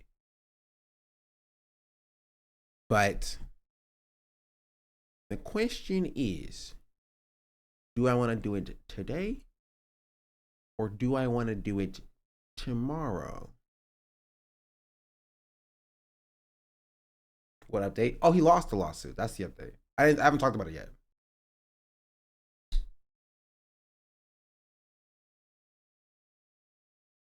Right, so this is just like the lead up. This is like the entire like lead up to.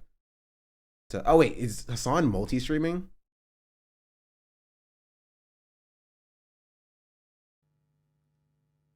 In any case, okay, the memes are back.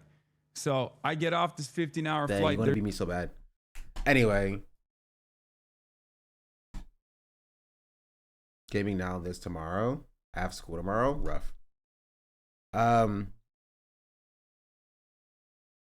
We cover how Coleman Domingos looks like Joe Jackson in the Michael Jackson movie. I did not. I did see it pop up on my feed. I did not cover it though. Time for more streams and commentary. No, it's kind of hot. So I might head out because I need to get some food. I'm starving. Short stream because I started a little bit late today.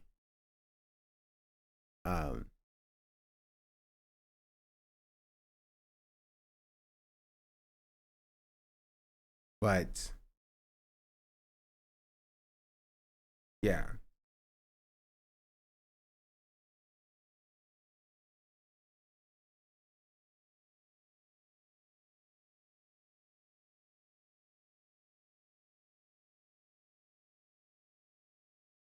We paid you for the patent pending SDAB dual stream meta. Exactly.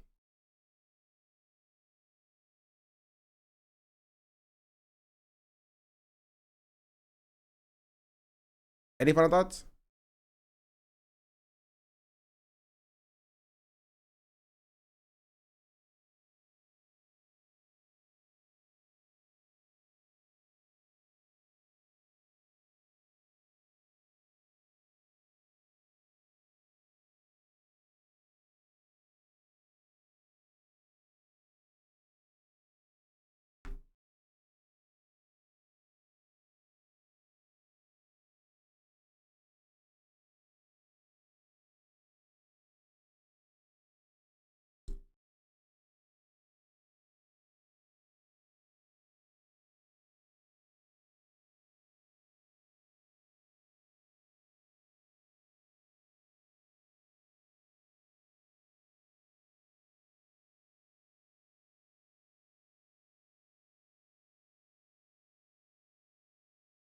Hmm.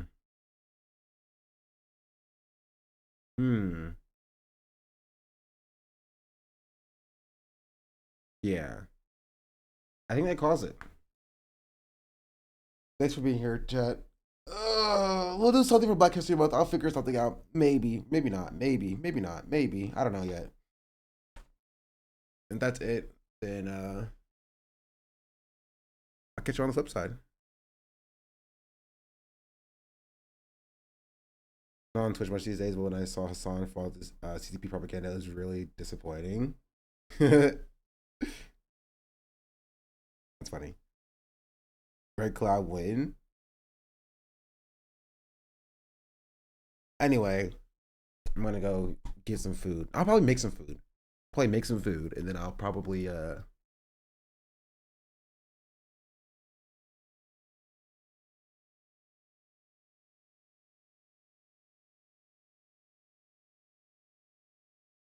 Yeah. I'll catch y'all on the flip side. Bye, YouTube chat. All right, YouTube chat's gone. And I can play some music.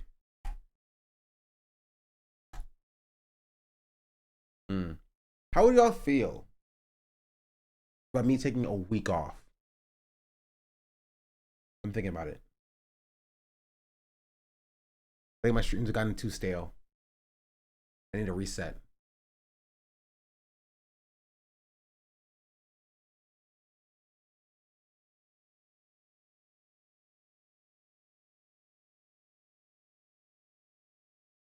I'm thinking about it. I'm thinking about it.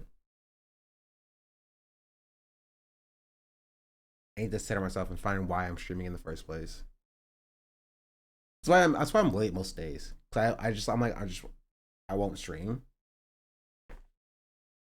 But I guess I decide to just cause. Watch this one Kai video, yeah. I don't know. We'll see. I don't necessarily know why I'm streaming to a certain extent. If this goes down, it'll be back before a week. Probably. I don't know.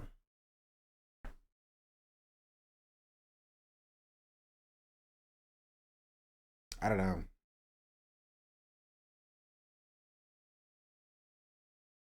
But Italy make a clothing brand. It's easy. True. It's what comes at the weirdest times. Yeah, I don't freaking know, bro. I'm tired. By the way, trying to make one. I got it from freaking Marshalls. So.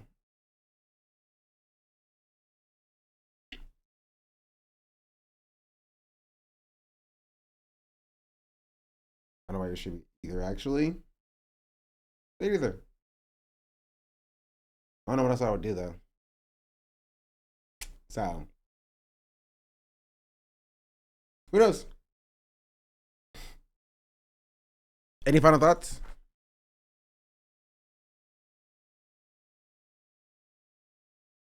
I mean, we hit 1,600. Never mind. Now we're at 1,599. Right there. We almost had it. Almost hit the goal.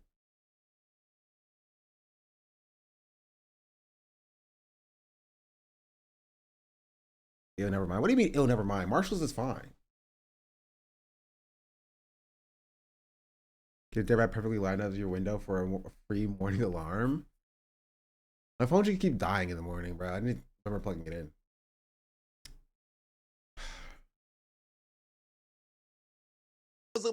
Yo, there's even a gifted sub, but it was to Apollo, so I don't know if it counts. Anonymous, thank you for the 5 gifted subs as well. And a treasure train is incoming.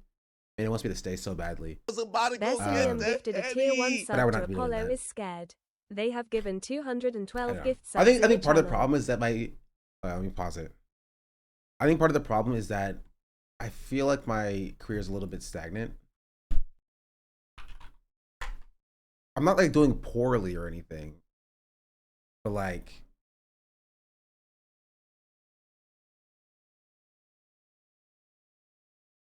I guess a little bit I am. I was averaging 750 viewers here. It dropped down to like 400 and something for November. Back up to 800 in December, and now we're down in to like 600 in January. And now we're down at 500 in February. So like we're not doing fantastically. Like my max viewers were last 3 streams were 600, 600, 700. Right? So we have like some ups and downs, highs and lows. So it's not like there's just political views happening right now. I think your time is coming. I think maybe. As compared to last year, it's new year. Well, last year I had 300, so that's better. And then February it jumped up to 800 because this was a content copy era, I think. So we're doing better than I was by 200 viewers, but like we're not where I want to be. And so I think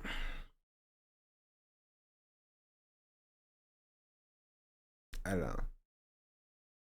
I'm not as consistent as I want to be on YouTube, because when I try to edit videos, it doesn't go well, and I don't like the result.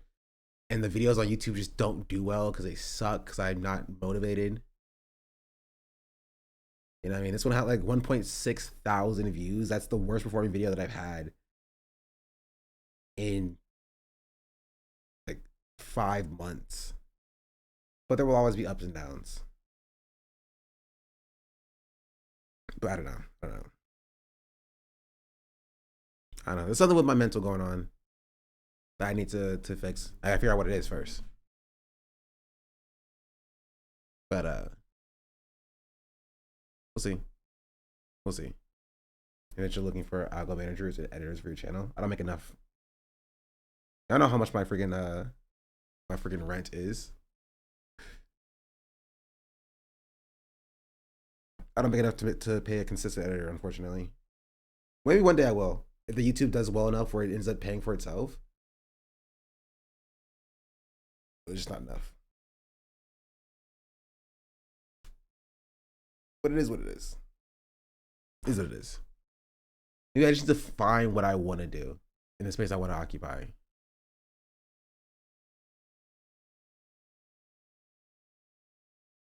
Unfortunate, but it's what it is. Oh wait, y'all can't even see the video. This is the video I was talking about. And these are the thing I was talking about for my viewers. But alas, should have gone to that website summit then? True. With Logan Paul. I guess on the flip side though, I'm gonna go make some baked oats or something. Any final thoughts? If not, I'm out. It's freaking hot in here, bro. Jesus freaking Louise.